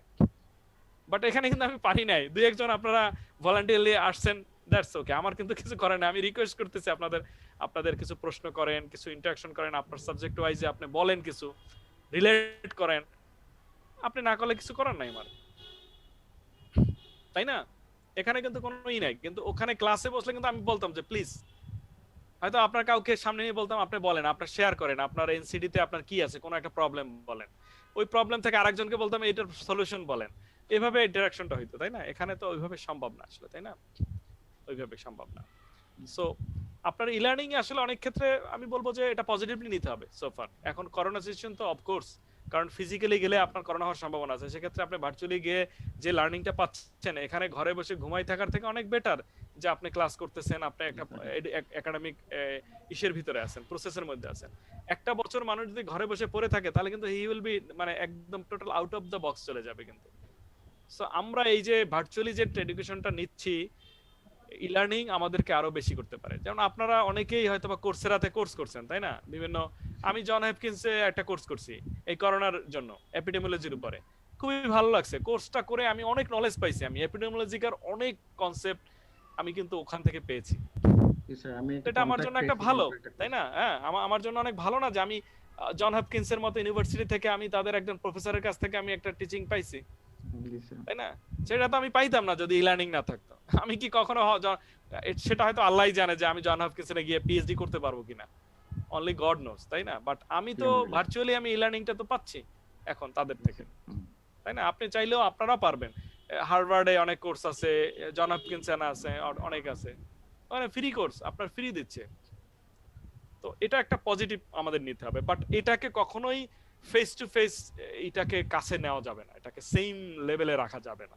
এটা হলো আমার পারসেপশন আর কি, এটা আপনাদের ডিসএগ্রিমেন্ট থাকতে পারে, বাট আমার মনে হয় আমাদের মেডিকেল স্টুডেন্ট অবস্থায় ই হেলথটাকে আরেকটু গুরুত্ব দেওয়া উচিত, অবশ্যই গুরুত্ব দিতে হবে। এবং আপনাদের যদিও এটা একটা 1.5 ঘন্টার একটা ক্লাস রাখছে আপনাদের ডিপার্টমেন্ট থেকে, তাও ভালো যে আপনাদের রাখছে, এটা না রাখলেও কিছু করা যাইতো না। বাট আমি আমি আমি আপনাদের বলবো যে আপনারা লাকি যে লিস্ট আপনারা একটা গ্লান্স পেয়েছেন যে কিছু একটা জানেন যে না এইটা দরকার। এবং আপনারা যে প্রফেশনেই কাজ করেন না কেন, আপনারা ডাক্তারি করেন বা যেটাই করেন না কেন, নন ডক্টর যদি থাকেন আপনার পাবলিক হেলথে, আপনাদের টেকনোলজিকে এমব্রেস করতেই হবে। আপনি যদি না করেন আপনি অবসলিউট হয়ে যাবেন এই থেকে। আগামী 10-12 ইয়ার্স এর পরে আপনি যদি টেকনোলজির সাথে না থাকেন, অ্যাডাপশন না থাকে, আপনি কোনো প্রফেশনে টিকতে পারবেন না। আমি একদম লিখে দিতে পারি যে আপনি যদি টেকনোলজি বলতে আমি সবকিছু মানে আইটি মানে কম্পিউটার ঠিকঠাক মতো চালাতে পারেন কিনা, তারপরে এই ইন্টারনেটের ব্যবহারটা জানেন কিনা, তারপর সফটওয়্যারের ব্যবহারটা, মোবাইল অ্যাপস গুলা, এগুলো আপনাকে সবকিছু আপনাকে কিন্তু নখদর্পণে থাকতে হবে। আদারওয়াইজ আপনি যে কোম্পানিতে কাজ করবেন সেখানে দেখবেন সবকিছু সফটওয়্যারে চলতেছে। আপনাকে পাবলিক হেলথে একটা জায়গায় কাজ দেবে, বলবে যে সবকিছু ডেটা সবকিছু সফটওয়্যারের মধ্যে রিপোর্টিং করতে হবে। আপনি সফটওয়্যার বলে আমি সফটওয়্যার জানি না, আপনি বলবেন তাহলে জান। আর একটা বিষয় হচ্ছে এই যে অ্যাপস এবং ওয়েবসাইট গুলোতে যে ইনফরমেশন গুলো দেওয়া হয় এগুলো সঠিক কিনা এগুলো যাচাই করার কি কোনো রেগুলেটরি বডি আছে ইন্টারন্যাশনাল? এইটা অবশ্যই তো আমরা বেসিক্যালি কয়েকটা অর্গানাইজেশন আছে আমাদের, যেমন WHO, ঠিক আছে, WHO, NIS আপনারা জানেন, যে NSAID আছে, ঠিক আছে, তারপরে IOM আছে, ইনস্টিটিউট অফ মেডিসিন আছে, যেগুলো ইন্টারন্যাশনাল যেগুলো বডি আছে আর কি আমরা জানি। তো আমরা মেডিকেল সেক্টর WHO কে আসলে বেসিক্যালি ধরি মেইন হিসাবে। ওরাই আসলে বেসিক্যালি রিসার্চ এবং বিভিন্ন ধরনের কন্টেন্ট তৈরি করে, মেডিকেল কন্টেন্ট এবং ডেফিনেশন বলেন, বিভিন্ন ধরনের টার্মিনোলজি গুলো ওদের কাছ থেকে আসে বেসিক্যালি মেইনলি। তারপর আরো কিছু অর্গানাইজেশন আছে, যেমন হিমস আছে, হিমস যেমন মেডিকেল ইনফরমেটিক্স নিয়ে কাজ করে। তারপর কিছু মেডিকেল অ্যাসোসিয়েশন আছে, হেলথ ইনফরমেটিক্স অ্যাসোসিয়েশন আছে, তাদেরকে আপনি রিলায়েবল করতে পারেন, যেটা গভর্নমেন্ট এজেন্সি গুলোকে আপনারা ধরতে পারেন। কিন্তু অনেক আছে ওয়েবসাইট আছে সেগুলোকে আপনাকে কখনোই ধরা যাবে না। আবার মেডিকেল জার্নাল আছে, মেডিকেল জার্নাল আপনি একটা অথেন্টিক সোর্স হিসেবে দেখতে পারেন। মেডিকেল জার্নাল পাবমেড আছে, ঠিক আছে, আপনারা জানেন, ওইখানে আপনি যেগুলো পাবেন সেগুলো অবশ্যই অথেন্টিক। বাট এমনি যেন তেন ওয়েবসাইট থেকে আপনাকে নেওয়া ঠিক হবে না। সো এইগুলো আপনাকে দেখতে হবে যে কোন কোন অর্গানাইজেশন। অস্ট্রেলিয়াতেও আছে বিভিন্ন গভর্নমেন্ট অ্যাসোসিয়েশন আছে যারা মেডিকেলের উপর বিভিন্ন ধরনের দেয়, প্রোটোকল, গাইডলাইন, তারপরে দেয়। সো সবগুলাই তো আছে এরকম, প্রত্যেকটা অ্যাসোসিয়েশন আছে কিন্তু, ঠিক আছে। যেমন ওটাকে কি বলে, একটা সোসাইটি আছে, অ্যাসোসিয়েশন আছে, এগুলাকে আপনি করতে পারেন। কারণ এরা তো আসলে এক্সপার্ট কমিউনিটি নিয়ে তৈরি হয়। প্রত্যেকটা অ্যাসোসিয়েশন বা সোসাইটি কিন্তু কি করা হয়, ওই ফিল্ডে যারা টপ লেভেলে তারাই থাকে ওটার হর্তাকর্তা, তাই না? এক্সপার্ট প্যানেল থাকে তাদের। যেমন ন্যাশনাল হার্ট ফাউন্ডেশন বাংলাদেশে, সেখানে তাদের একটা বড় একটা আছে, রিসোর্স পুল আছে। বাংলাদেশে কোনো হার্ট রিলেটেড হাইপারটেনশনের কাজ হলে কিন্তু কি করেন, ন্যাশনাল হার্ট ফাউন্ডেশন একটা সুপ্রিম রোল প্লে করে কিন্তু গভর্নমেন্টের সাথে, অ্যালং উইথ গভর্নমেন্ট। সো আপনি ন্যাশনাল হার্ট ফাউন্ডেশন যদি কোনো কিছু পাবলিশ করে সেটাকে আপনি অথেন্টিক ধরতে পারেন এই ফিল্ডে, হাইপারটেনশনে, ঠিক আছে। আবার ডায়াবেটিকে আপনার কে বারডেম আছে, বারডেমকে আপনি কি করতে পারেন, এটাকে একটা অথেন্টিক অর্গানাইজেশন ধরতে পারেন, তাই না? সো এইটাই হচ্ছে আপনাকে জাজমেন্ট করতে হবে এইভাবে আর কি। সো যদিও বারডেম একটা প্রাইভেট অর্গানাইজেশন, তারপর আপনি ডায়াবেটিক রিলেটেড যদি কোনো পাবলিকেশন তারা করে সেটাকে আপনি রিলাই করতে পারেন, বিকজ তারা অনেক বছর ধরে এই ফিল্ডে এককভাবে কাজ করতেছে, একটা বড় স্টেক হোল্ডার এই ফিল্ডের। তো ব্যাপারটা এরকম আপনাকে করতে হবে। বাট WHO এরকম যারা ইন্টারন্যাশনাল অর্গানাইজেশন আছে এগুলাকে আপনি অথেন্টিক সোর্স ধরতে পারেন। এবং তারপর মায়ো ক্লিনিক আমি কয়েকটা দেখাইলাম, মায়ো ক্লিনিকও ধরতে পারেন, WebMD আছে, ঠিক আছে। এই ধরনের কিছু অথেন্টিক অলরেডি আছে যেগুলা বিভিন্ন অ্যাক্রিডিটেশন আছে তাদের। Thank you sir. Thank you, একটা ভালো প্রশ্ন করছেন। ঠিক আছে, আপনাদের যদি কোনো থট না থাকে আর যদি কেউ শাই ফিল করেন আমাকে মেইল করতে পারেন, আপনার থটটা জানাতে পারেন।